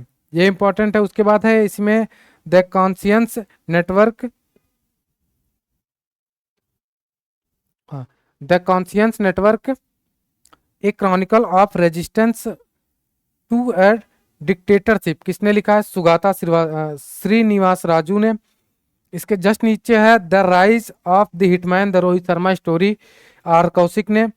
Why the constitution matter selected speeches, DY Chandrachud ने लिखा है। उसके बाद है the golden road how initiate India transform the world, William Dalrymple ने लिखा है। The one cricket my life and more, Shikhar Dhawan की पुस्तक है। ये इंपॉर्टेंट हो जाता है कि उसके बाद आते हैं विविध में। इसमें बाकी पुस्तक एक एक बार आप लोग देख लीजिएगा, ठीक है। और एक पुस्तक है the new icon Savarkar and the fact, Arun Shourie ने लिखा है इस बुक को। इसलिए इंपॉर्टेंट क्योंकि सावरकर भी काफी मुद्दे में चला। और इंदिरा गांधी से संबंधित एक बुक है Indira Gandhi and the years that transform India, Shri Raghunath Raghavan ने लिखा है। श्रीनाथ राघवन ने लिखा है इसको, तो इंपॉर्टेंट हो जाता है, इसको देख लीजिएगा। और विविध में आइए, भारत का पहला पूर्णतः इलेक्ट्रिक टग जो है कहाँ पे शुरू हुआ? तो कोम्सबर्ग मैरीटाइम ने भारत में पहले इलेक्ट्रिक टग के लिए एक पूर्णतः एकीकृत उपकरण पैकेज की आपूर्ति करने हेतु अनुबंध पर हस्ताक्षर किया, ठीक है, भारत सरकार के साथ। दीनदयाल बंदरगाह कहाँ पे? गुजरात में। टग टो करने के लिए INS कदमत 4 सितंबर 2025 को anti submarine warfare corvette INS Kadmatt को ने पापुआ न्यू गिनी के 50वें गणतंत्र दिवस पर सचल नौसैन्य जहाजों के बेड़ों का संचालन एवं नेतृत्व किया, ठीक है। उसके बाद है भारत का पहला गिद्ध संरक्षण पोर्टल कहाँ खोला जाएगा? असम में। तो ये इंपॉर्टेंट होगा कि भारत का पहला गिद्ध संरक्षण जो पोर्टल है वह कहाँ खोला जाएगा? तो वो असम में है, ठीक है। आदिवाड़ी 1 सितंबर 2025 को जनजातीय कार्य मंत्रालय भारत सरकार ने नई दिल्ली स्थित डॉक्टर अंबेडकर अंतर्राष्ट्रीय केंद्र में आदिवाड़ी का बीटा संस्करण लॉन्च किया। यह भारत का प्रथम AI संचालित जनजातीय भाषा अनुवाद प्लेटफॉर्म है। उसके बाद जस्ट नीचे है पेज नंबर 203 पे ही, भारत का पहला पूर्ण डिजिटल साक्षर राज्य कौन बना है? तो हमने देखा था सूक्ष्म में, लेकिन यहाँ भी एक बार रिवीजन कर लेते हैं। केरल है। और 18वां खगोल विज्ञान और खगोल भौतिकी पर अंतर्राष्ट्रीय ओलंपियाड 21 अगस्त तक चला। कितने तारीख से? 11 अगस्त से 21 अगस्त तक मुंबई में चला है।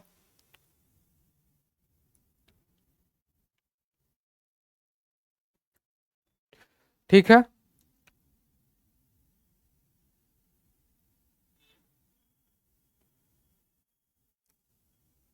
आपका केरल बन गया। और 18वां खो कहाँ चला है? ये मुंबई में।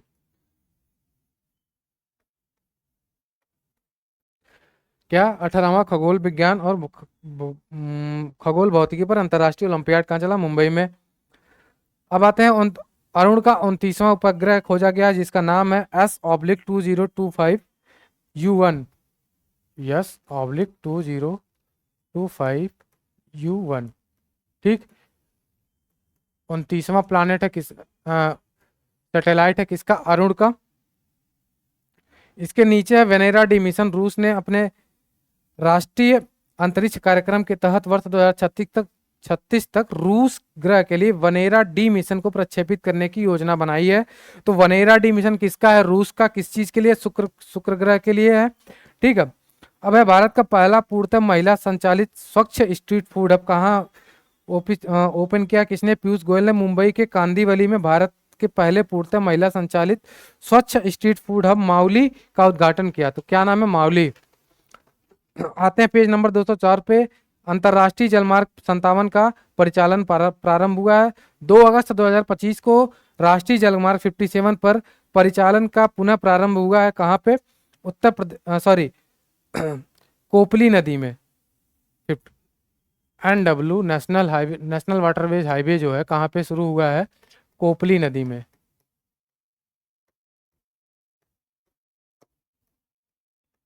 कौन सा है? 57 है, ठीक है।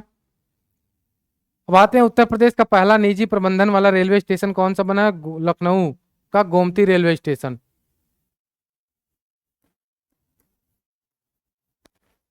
लखनऊ गोमती रेलवे स्टेशन क्या है? प्राइवेट, प्राइवेट अथॉरिटी के अंदर आ गया, ठीक है। अपाचे AH-64E लड़ाकू हेलीकॉप्टर 22 जुलाई 2025 को अमेरिका द्वारा 3 अपाचे AH-64E लड़ाकू हेलीकॉप्टरों की आपूर्ति भारत को की गई। भारतीय सेना ने हिंडन एयरबस पर अपाचे हेलीकॉप्टर का पहला बैच प्राप्त किया, ठीक। अब है समुद्र प्रचेत। 23 जुलाई 2025 को गोवा शिपयार्ड लिमिटेड GSL द्वारा भारतीय तटरक्षक बल के लिए निर्मित स्वदेशी प्रदूषण नियंत्रण पोत समुद्र प्रचेत का जलावतरण किया, ठीक है। तो अगर समुद्र प्रचेत पूछता क्या है तो क्या है वो? समुद्री समुद्री प्रदूषण नियंत्रण पोत है, ठीक है। कार्टेम बेबी एक दवा है, कार्टेम बेबी 8 जुलाई 2025 को कार्टेम बेबी, ठीक है, नामक दवा को स्विट्जरलैंड की स्वास्थ्य एजेंसी स्विस मेडिक ने 2 से 5 किलोग्राम वजन वाले शिशुओं यानी कि बच्चों के लिए पहले मलेरिया उपचार के रूप में मंजूरी प्रदान की है। कार्टेम बेबी को रियामेट बेबी के नाम से भी जाना जाता है। तो अगर आता कार्टेम बेबी क्या है तो एक दवा है किसके लिए? 2 से 5 किलोग्राम बच्चों में अगर मलेरिया हो जाता है तो उनके लिए है। टाइफून डनास जो है जुलाई 2025 में टाइफून डनास ने फिलीपींस, ताइवान और चीन देश प्रभावित रहे। फिलीपींस में टाइफून विसिंग कहा जाता है, फिलीपींस में इसे टाइफून विसिंग कहते हैं। एक है टाइफून डनास, प्राकृतिक आपदा है, कहाँ पे आया है? मेनली फिलीपींस, ताइवान और चीन में। और टाइफून डनास का जो नाम है फिलीपींस में उसको कहते हैं टाइफून विसिंग, ठीक है। सक्षम 3 जुलाई 2025 को केंद्रीय मंत्री डॉक्टर पेम्मा सानी चंद्रशेखर ने सी डॉट परिसर में 25.6 टेरा बीट प्रति सेकंड प्रवाह क्षमता के साथ उच्च क्षमता वाले सक्षम 3000 स्विच सह राउटर का शुभारंभ किया, ठीक है। तो सक्षम 300 क्या है? वो एक राउटर है। भारत की पहली मोबाइल आधारित ई वोटिंग प्रणाली। बिहार राज्य निर्वाचन आयोग ने देश में पहली बार एंड्रॉयड आधारित मोबाइल ऐप के माध्यम से ई वोटिंग प्रणाली शुरू करने का निर्णय लिया है, ठीक है। 28/2/2025 को राज्य भर में आयोजित किए गए नगर निगम और शहरी निकाय चुनावों में शुरू की गई है। भारत का पहला अंडर वाटर म्यूजियम और कृत्रिम मूंगा चट्टान महाराष्ट्र के सिंधुदुर्ग जिले में वेंगुर्ला में निवती रॉक्स के पास सेवा मुक्त युद्धपोत INS गुलदार के पास भारत का पहला अंडर वाटर म्यूजियम और कृत्रिम मूंगा चट्टान विकसित किया गया है। ग्रेटर फ्लेमिंगो अभ्यारण्य एक इंपॉर्टेंट है कि 4 जून 2025 को विश्व पर्यावरण दिवस के अवसर पर तमिलनाडु सरकार ने धनुषकोटी रामनाथपुरम जिला में ग्रेटर फ्लेमिंगो अभ्यारण्य को अधिसूचित किया है, ठीक है। उम्मीद पोर्टल इंपॉर्टेंट है। 6 जून 2025 को केंद्रीय सरकार ने देश भर में वक्फ संपत्तियों के बेहतर प्रबंधन और पारदर्शिता को बढ़ावा देने के उद्देश्य से उम्मीद पोर्टल लॉन्च किया है। तो उम्मीद पोर्टल किसके लिए लॉन्च किया गया है? तो सिंपल सा है, वक्फ संपत्तियों के बेहतर प्रबंधन और परिचालन और पारदर्शिता रखने के लिए। उम्मीद का पूर्ण रूप है उम्मीद unified Waqf management empowerment efficiency and development. Page number 206 पे आइए। संयुक्त राष्ट्र सुरक्षा परिषद के नए अस्थायी सदस्य, शायद ज्ञानंद सर ने आपको पढ़ा दिया हो, बस हम जान लेते हैं कौन से हैं। लाटविया, बहरीन, कोलंबिया, लाइबेरिया और कांगो लोकतांत्रिक गणराज्य को 1 जनवरी 2026 से 31 दिसंबर 2027 तक की अवधि के लिए संयुक्त राष्ट्र सुरक्षा परिषद में नए अस्थायी सदस्य चुने जाएंगे। कितने सदस्य होते हैं अस्थायी? 10 सदस्य। बाकी अस्थायी सदस्य कितने हैं? 5। कौन कौन से? चीन, USA, फ्रांस, रशिया और UK। इनके पास वीटो भी है, ठीक है। अब आते हैं न्यू डेवलपमेंट बैंक का नया सदस्य कौन बना है, तो बना अल्जीरिया। EOS-09 18 मई 2025 को आंध्र प्रदेश के सतीश धवन केंद्र श्रीहरिकोटा से PSLV C61 रॉकेट के माध्यम से पृथ्वी अवलोकन उपग्रह EOS-09 का प्रक्षेपित किया गया।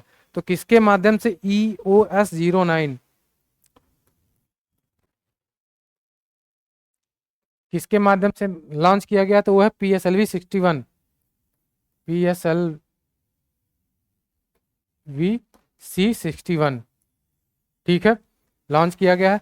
भारत का पहला ट्रांसमीडिया एंटरटेनमेंट शहर कौन सा बना है, तो आंध्र प्रदेश के मुख्यमंत्री चंद्रबाबू नायडू ने भारत के पहले ट्रांसमीडिया एंटरटेनमेंट शहर क्रिएटर लैंड को शुभारंभ किया। कहाँ पे, आंध्र प्रदेश में। अब आते हैं दो दुर्लभ आयुर्वेदिक पांडुलिपियां पुनर्जीवित की गई हैं, किसके द्वारा, केंद्रीय आयुर्वेदीय विज्ञान अनुसंधान परिषद द्वारा दो दुर्लभ आयुर्वेदिक पांडुलिपियों का, जिनका नाम है द्रव्य रत्नाकर निघट्टू और द्रव्य नामाकर निघट्टू। पहला द्रव्य रत्नाकर निघट्टू, दूसरा द्रव्य नामाकर निघट्टू, ठीक। अब बायोलम पी वैक्सीन जो है, आंध्र प्रदेश के मुख्यमंत्री एन चंद्रबाबू नायडू ने पशुओं में होने वाली लंपी एक डिजीज होती है, ठीक है, स्किन डिजीज के लिए बायोलैम्पी वैक्सीन नामक नवीन पशु टीके को लॉन्च किया है। किसके सहयोग से, ICAR भारतीय कृषि अनुसंधान परिषद के द्वारा। पेज नंबर 207 पे आइए। भारत का पहला क्वांटम कंप्यूटिंग गांव कौन बना है, आंध्र प्रदेश का रियल टाइम गवर्नेंस सोसाइटी के तत्वाधान सचिवालय में एक उच्च स्तरीय बैठक आयोजित की है, किसके लिए, भारत का पहला क्वांटम कंप्यूटिंग गांव बनाने के लिए। भारत का सबसे बड़ा क्रूज टर्मिनल कौन सा है, केंद्रीय मंत्री सर्बानंद सोनोवाल द्वारा मुंबई अंतर्राष्ट्रीय क्रूज टर्मिनल से क्रूज संचालन का औपचारिक शुभारंभ किया। कहाँ पे, मुंबई में। निसार उपग्रह आपको ज्ञानेश्वर पढ़ाई दिए हैं। अब आते हैं नया पंबन रेल पुल, प्रधानमंत्री नरेंद्र मोदी द्वारा रामेश्वरम तमिलनाडु में इस पुल का उद्घाटन किया गया 6 अप्रैल 2025 को। यह भारत का पहला वर्टिकल लिफ्ट समुद्री पुल है, ठीक है। वर्टिकल लिफ्ट समुद्री पुल, अगर नीचे से कोई जहाज जाती है, पानी की बड़ी जहाज है, तो वर्टिकल मतलब ऐसे है, ये इसको ओपन करके खोल दिया जाएगा ताकि निकल जाए आसानी से, ठीक है। ये पूरा पुल है। अब इसको दो सेक्शन में बांटेंगे, सेक्शन ए और सेक्शन बी। मान लेते हैं अब यहां से जहाज कोई जाती है, ठीक है, निकलना है इसको, तो ये क्या करेगा, ये सेक्शन ए को इस तरीके से और सेक्शन बी को इस तरीके से ओपन कर देगा। तो ये जो समुद्र का जो पूरा एरिया है ये ओपन हो जाएगा, ठीक है, रूट। अब आते हैं कांगेर घाटी राष्ट्रीय उद्यान, छत्तीसगढ़ के बस्तर जिले के जगदलपुर में स्थित यह राष्ट्रीय उद्यान पहली बार यूनेस्को की विश्व धरोहर स्थल में अस्थायी सूची में प्राकृतिक श्रेणी में शामिल किया गया है। यह छत्तीसगढ़ राज्य का पहला स्थान है जिसे इस प्रतिष्ठित सूची में शामिल किया गया, ठीक है। असम सैट उपग्रह असम सरकार द्वारा सामाजिक आर्थिक परियोजनाओं और सीमा की निगरानी के लिए डाटा एकत्र करने हेतु इस उपग्रह को प्रक्षेपित करने की योजना बनाई गई। इसके साथ ही असम अपना उपग्रह लॉन्च करने वाला भारत का पहला राज्य बन जाएगा, पहला राज्य होगा जिसने खुद का उपग्रह लॉन्च करेगा। संयुक्त राज्य अमेरिका की आधिकारिक भाषा अंग्रेजी को घोषित कर दी गई है। विश्व का तीसरा सबसे बड़ा मेट्रो रेलवे नेटवर्क जो बना है वो है Bharat. Metro rail network Bharat सबसे बड़ा है, किसके किसके बाद, USA, चाइना यानी कि चीन, और उसके बाद भारत आता है तीसरे नंबर पे, ठीक है। राष्ट्रीय हल्दी बोर्ड कहाँ बना है, बताया था मैंने, पल्ले रंगा रेड्डी में इस बोर्ड का प्रथम अध्यक्ष नियुक्त किया गया, किसको, पल्ले रंगा रेड्डी को, ठीक है, पल्ले गंगा रेड्डी को राष्ट्रीय हल्दी बोर्ड का प्रथम अध्यक्ष नियुक्त किया गया। इसका मुख्यालय तेलंगाना के निजामाबाद में। अब आते हैं खेल परिदृश्य में। जब जाएंगे हमारी क्लास पहली पे तो वहां पे मैंने ग्रैंड स्लैम को बता दिया था, ठीक है, पूरा विस्तृत तरीके से, कौन कौन से उसके विजेता है, कौन कौन सी ओपन सीरीज होती है सिंगल में, ठीक है।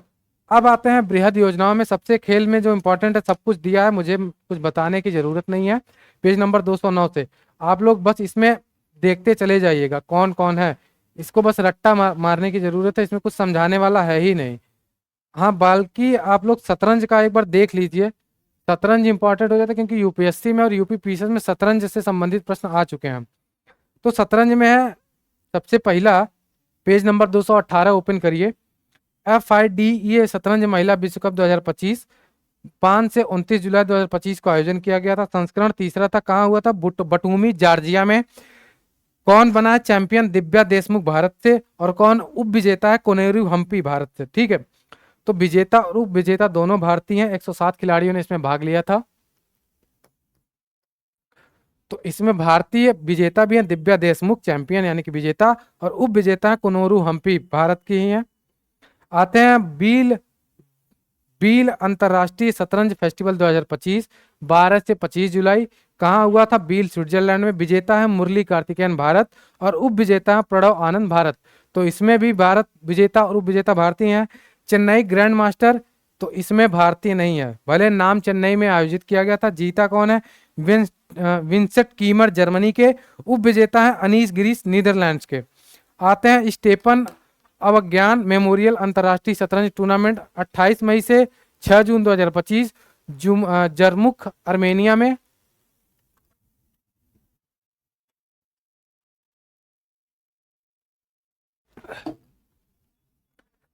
इसके विजेता हैं आपके अरविंद चिदम्बरम भारत। उप विजेता हैं आर प्रज्ञानंद भारत। उसके बाद दिल्ली अंतर्राष्ट्रीय ओपन ग्रैंड मास्टर शतरंज टूर्नामेंट 2025 7 से 14 जून 2025 को नई दिल्ली में आयोजित हुआ। विजेता है अभिजीत गुप्ता, और उप विजेता है मिहेल निकितेंको बेलारूस में। ठीक है, ग्रैंड शतरंज टूर सुपर बेट शतरंज क्लासिक रोमानिया क्या है? ग्रैंड शतरंज टूर सुपर बेट शतरंज क्लासिक रोमानिया, आयोजन रोमानिया में। विजेता है रमेश बाबू प्रज्ञानंद भारत, जिसे आर प्रज्ञानंद भी कहा जाता है। ठीक है, उप विजेता नहीं दिया। FIDE महिला ग्रैंड प्रिक्स सीरीज 6वां तथा अंतिम चरण यह था। कहाँ हुआ? ऑस्ट्रिया में। विजेता है अन्ना मुजीचुक यूक्रेन की, और उप विजेता है झू जीनर चीन की। उसके बाद महिला ग्रैंड प्रिक्स में है झू जीनर समग्र विजेता। उप विजेता है अलेक्जेंड्रा गोरियाचकीना, कहाँ की? रूस की, अलेक्जेंड्रा गोरियाचकीना। ठीक है, अब नाम देख रहे हैं। शारजहां मास्टर्स 2025 कहाँ हुआ? शारजहां UAE में। विजेता है अनीस गिरी नीदरलैंड्स में। FIDE महिला ग्रैंड प्रिक्स जो 5वां चरण हुआ था 13 से 14 अप्रैल 2025 में। कहाँ पे? कोनोरू हम्पी इसकी विजेता है, महिला है, और उप विजेता है झू जीनर चीन की। ठीक है, नाम देख रहे हैं, नाम प्रोनाउंस करने में बड़ा दिक्कत हो रही है। झू जीनर। टाटा स्टील शतरंज टूर्नामेंट 2025 कहाँ पे आयोजित हुआ है? विज आन जी नीदरलैंड में। मास्टर 2 श्रेणी था, मास्टर और चैलेंजर। मास्टर में विजेता है आर प्रज्ञानंद, उप विजेता है गुकेश डी। वहीं चैलेंजर में विजेता है थाई दाई वान गुएन चेक गणराज्य के, और उप विजेता है आयदीन सुलेमानली अजरबैजान के।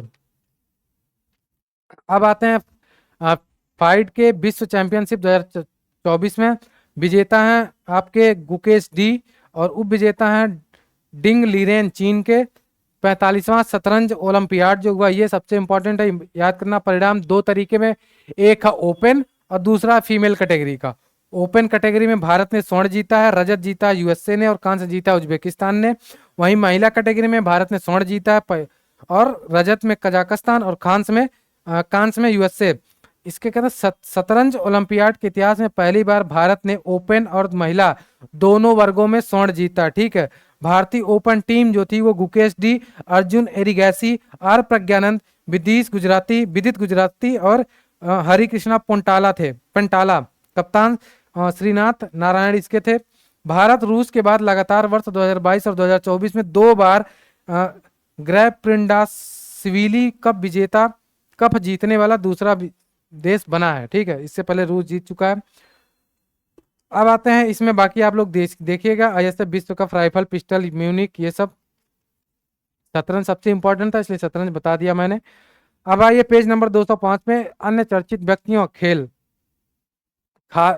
खालिद जमील भारतीय पेशेवर फुटबॉल प्रबंधक और पूर्व खिलाड़ी, अखिल भारतीय फुटबॉल महासंघ के द्वारा सीनियर पुरुष भारतीय राष्ट्रीय टीम का मुख्य कोच नियुक्त किया गया है? तो फुटबॉल का मुख्य कोच कौन है? तो खालिद जमील है। संजोग गुप्ता अंतर्राष्ट्रीय क्रिकेट परिषद का मुख्य कार्यकारी अधिकारी नियुक्त, सीईओ नियुक्त किया गया किनको? आईसीसी का संजोग गुप्ता को।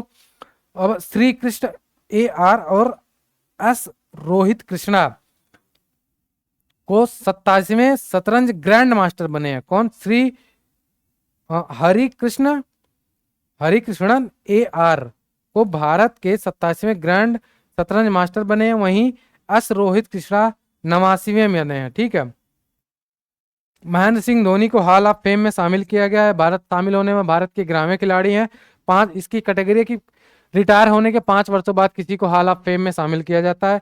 ललित उपाध्याय वाराणसी के हैं। इनको भारतीय हॉकी टीम खिलाड़ी हैं। इन्होंने संन्यास ले लिया है। यह टोक्यो ओलंपिक 2020 में और पेरिस ओलंपिक 2024 में कांस्य पदक जीतने वाले भारतीय टीम के सदस्य थे। पेज नंबर 226 पे आते हैं। LR श्रीहरि तमिलनाडु, इनको ये बने हैं भारत के 86वें grandmaster. Mohsin Naqvi Pakistan cricket board के अध्यक्ष बने हैं। ठीक है। कौन है मोहसिन नकवी? एशियाई क्रिकेट परिषद ACC का अध्यक्ष भी नियुक्त किया गया है। तो जो मोहसिन नकवी हैं पाकिस्तान क्रिकेट बोर्ड के अध्यक्ष, उनको बना गया है एशियाई क्रिकेट बोर्ड का परिषद का अध्यक्ष। हाँ अध्यक्ष। मीराबाई चानू भारतीय महिला भारोत्तोलक थी, ये इनको बनाया गया भारतीय भारोत्तोलन संघ का के एथलीट आयोग का अध्यक्ष चुना गया है। ठीक है। सौरव गांगुली हैं, इनको ICC पुरुष क्रिकेट समिति का पुनः अध्यक्ष नियुक्त किया गया। ठीक है।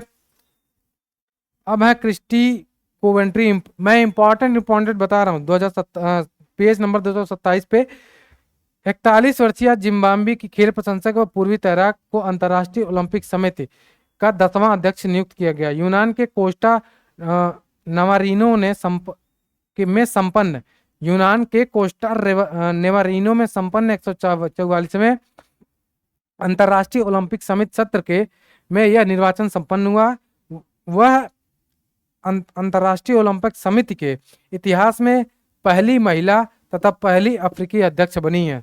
पहली महिला भी है और पहली अफ्रीकी अध्यक्ष भी है। ठीक है। जैसा निर्विरोध ICC का अगला चेयरमैन चुना गया है। इन्हें 1 दिसंबर 2024 को इंग्लैंड के ग्रेग बार्केल का स्थान लिया। 36 वर्षीय की अवस्था में ये ICC के सर्वाधिक युवा अध्यक्ष बने हैं, भले कुछ ना आता जाता हो। जगमोहन डालमिया, शरद पवार, N श्रीनिवासन और शशांक मनोहर के बाद इस पद पर पहुंचने वाले वो 5वें भारतीय हैं। ठीक है। ये इंपॉर्टेंट हो जाता है। उसके बाद अन्य चीजें जो दी हैं आप लोग इसको पढ़िएगा, सब रट्टा मराने वाले हैं। इसमें और इम्पोर्टेंट है आपका 38वां राष्ट्रीय खेल पुरस्कार खेल 2025। तो मेजबान था उत्तराखंड। 26 जनवरी से 14 फरवरी 2025 तक महाराष्ट्र। कहाँ हुआ है? उत्तराखंड में। सबसे पहले पे सर्विसेज SSCB 68 रजत, जो इसको टोटल पदक मिले हैं 121 किसको? सर्विसेज को। महाराष्ट्र है दूसरे पे 55 स्वर्ण के साथ 201 कुल पदक। हरियाणा है 48 स्वर्ण पदक के साथ 153 तीसरे नंबर पे। और उत्तर प्रदेश वही है 13वें स्थान पे 38वें राष्ट्रीय खेल में देखे हैं।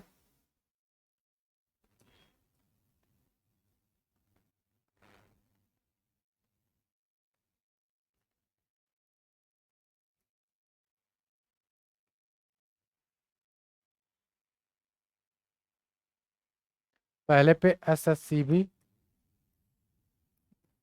महाराष्ट्र,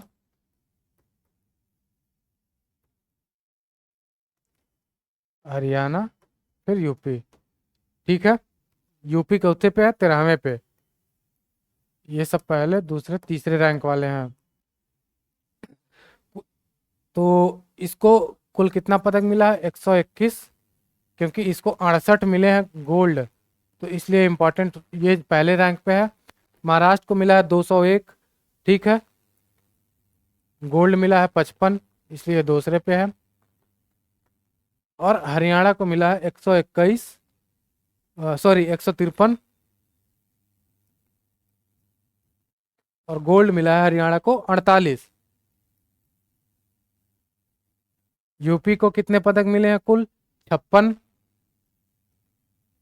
और 13 क्या मिला है, गोल्ड। ठीक है। अब है खो खो विश्व कप 2025 कौन जीता है, भारत।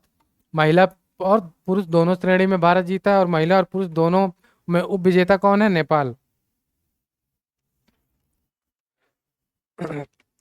पेज नंबर आ जाइए 232 पे। कुछ ऐसे प्रतिगामी खेल हैं जिनका आयोजन कहाँ किया जाएगा। तो 10वां आईसीसी महिला T20 किया जाएगा इंग्लैंड और वेल्स में। 14वां ओडीआई क्रिकेट विश्व कप किया जाएगा दक्षिण अफ्रीका, जिम्बाब्वे, नामीबिया में। 10वां पुरुष T20 विश्व कप किया जाएगा भारत और श्रीलंका में। और वहीं 15वां ओडीआई क्रिकेट विश्व कप 2031 में किया जाएगा भारत और बांग्लादेश में। आईसीसी चैंपियंस ट्रॉफी 2019 भारत में। फीफा विश्व कप 2034 सऊदी अरेबिया में। 23वां फीफा विश्व कप 2026 में खेला जाएगा कहाँ पे, कनाडा, मैक्सिको, अमेरिका में। 24वां फीफा विश्व कप फुटबॉल फुटबॉल जो 2030 में खेला जाएगा मोरक्को, पुर्तगाल और स्पेन में। 10वां फीफा महिला विश्व कप 2027 ब्राजील में। राष्ट्रीय खेल 2027 मेघालय में आयोजन किया जाएगा। एशियाई शीतकालीन खेल 2029 नियोम सऊदी अरेबिया में। ठीक है। अब आते हैं थोड़ा सा देख लेते हैं कि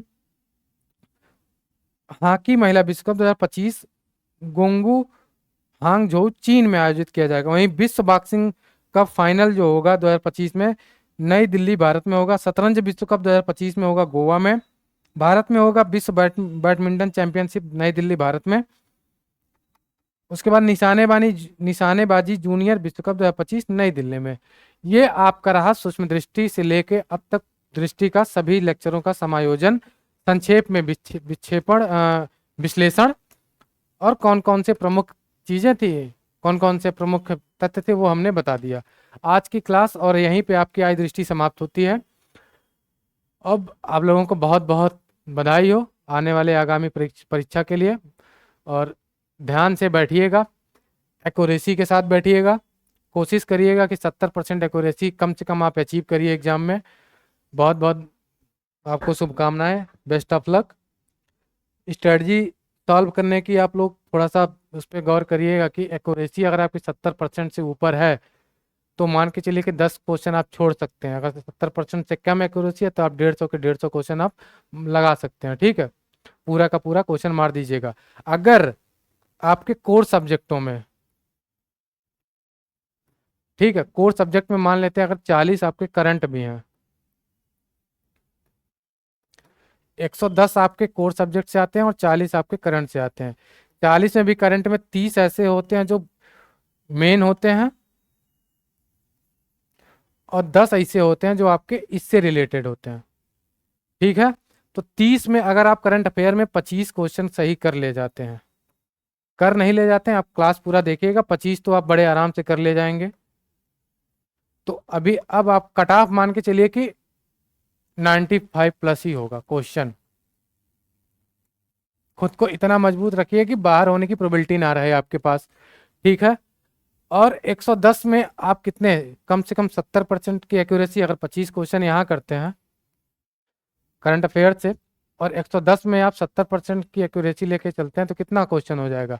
100 क्वेश्चन पे कितना हुआ, 70 क्वेश्चन, 110 पे कितना हो गया आपका, इसमें 3 क्वेश्चन और ऐड कर लेते हैं तो मान के चलते हैं कि 72 से 74 क्वेश्चन, 73 क्वेश्चन और ऐड, 74 क्वेश्चन और ऐड कर लीजिए, यही तो होगा। ठीक है, तो आपका हो गया कितना, लगभग 97 क्वेश्चन। तो 70% एक्यूरेसी तो आपको रखनी पड़ेगी किसमें, आपके जीएस में, और इसमें आपको रखना पड़ेगा 95% या 90% एक्यूरेसी आप इसमें रखते हैं तो बड़े प्यार से सिलेक्शन हो जाएगा। अगर कहीं एग्जाम में ये लगे कि मेरा सिलेक्शन हो सकता नहीं हो पाए या नहीं हो रहा है तो 150 के 150 क्वेश्चन करके चले जाइएगा। ये सिंपल स्ट्रेटजी है, मैं भी 2 साल से यही करके आ रहा हूँ। ठीक है, खैर इस बार मैं भी बैठूंगा आप लोगों के साथ, और ज्ञानंद सर भी हो सकता है एग्जाम दें, इस साल बैठेंगे। तो ये रहा स्ट्रेटजी, हमारी भी स्ट्रेटजी सेम रहेगी, इससे इतर मैं नहीं जाने वाला। अगर कोर सब्जेक्ट से मुझे प्रश्नों की पकड़ हो जाती है 70, 72 या 74 तक, और करंट अफेयर से मैंने भी पढ़ा है और मैं अभी और भी पढ़ूंगा, इसको रिवीजन करूंगा, तो 25 क्वेश्चन अगर मैं कर ले जाता हूँ तो मैं कोशिश करूंगा कि 97 मेरा काट पीट के सही हो, माइनस मार्किंग हटाने के बाद 97 क्वेश्चन मेरा होना चाहिए। तो मैं इतना श्योर हो जाऊंगा कि हाँ मैं मेंस लिख सकता हूँ। ठीक है, तो यही स्ट्रेटजी लगाइएगा। ओवरऑल अगर नहीं आ रहा है, सिलेक्शन 70% से कम एक्यूरेसी है तो नहीं ही होनी है, ये मान के चलिए, क्योंकि आर ओ का पैटर्न आपने देखा और पिछले कई सालों का पैटर्न देखेंगे तो लगभग लगभग यही चल रहा है। अगर आर ओ की तरफ बकैती करती है कौन, आयोग, तो किसी कीमत पे नहीं होगा। 70% भी एक्यूरेसी लेके चलेंगे तब भी, क्योंकि 70% एक्यूरेसी का मतलब हो गया 80 क्वेश्चन, 82 क्वेश्चन 150 का, 85 क्वेश्चन ज्यादा, ठीक है। तो आप ध्यान रखिएगा कि 70% ना, हाँ, तो माइनस मार्क, हाँ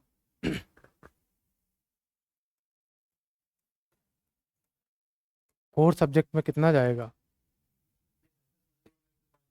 हाँ, अगर 150 का 70% एक्यूरेसी लेके चलते हैं, 105 क्वेश्चन, तो बड़े प्यार से, ठीक है, और आपके 45 गलत होंगे। तो कितने क्वेश्चन हो गए आपके गलत, 15 या 45,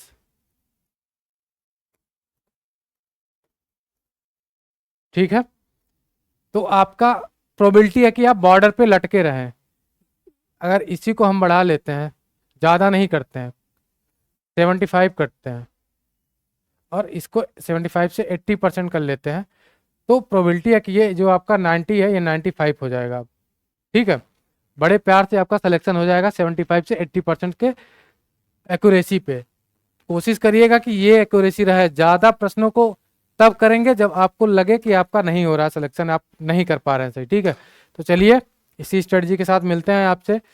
बाकी हमारी जो क्लास है इतिहास की और पॉलिटी की वो चलती रहेगी एग्जाम के बाद भी। बाकी करंट अफेयर की सीरीज हो सकता है हम कंटिन्यू लाएं, अगर पीसीएस के बाद आप लोग कहेंगे मेंस के लिए, तो मेंस के ओरिएंटेड करंट अफेयर की क्लासेस में एनालिसिस करके बताता चलूंगा, ठीक है। चलिए मिलते हैं एग्जाम के बाद, धन्यवाद, नमस्कार,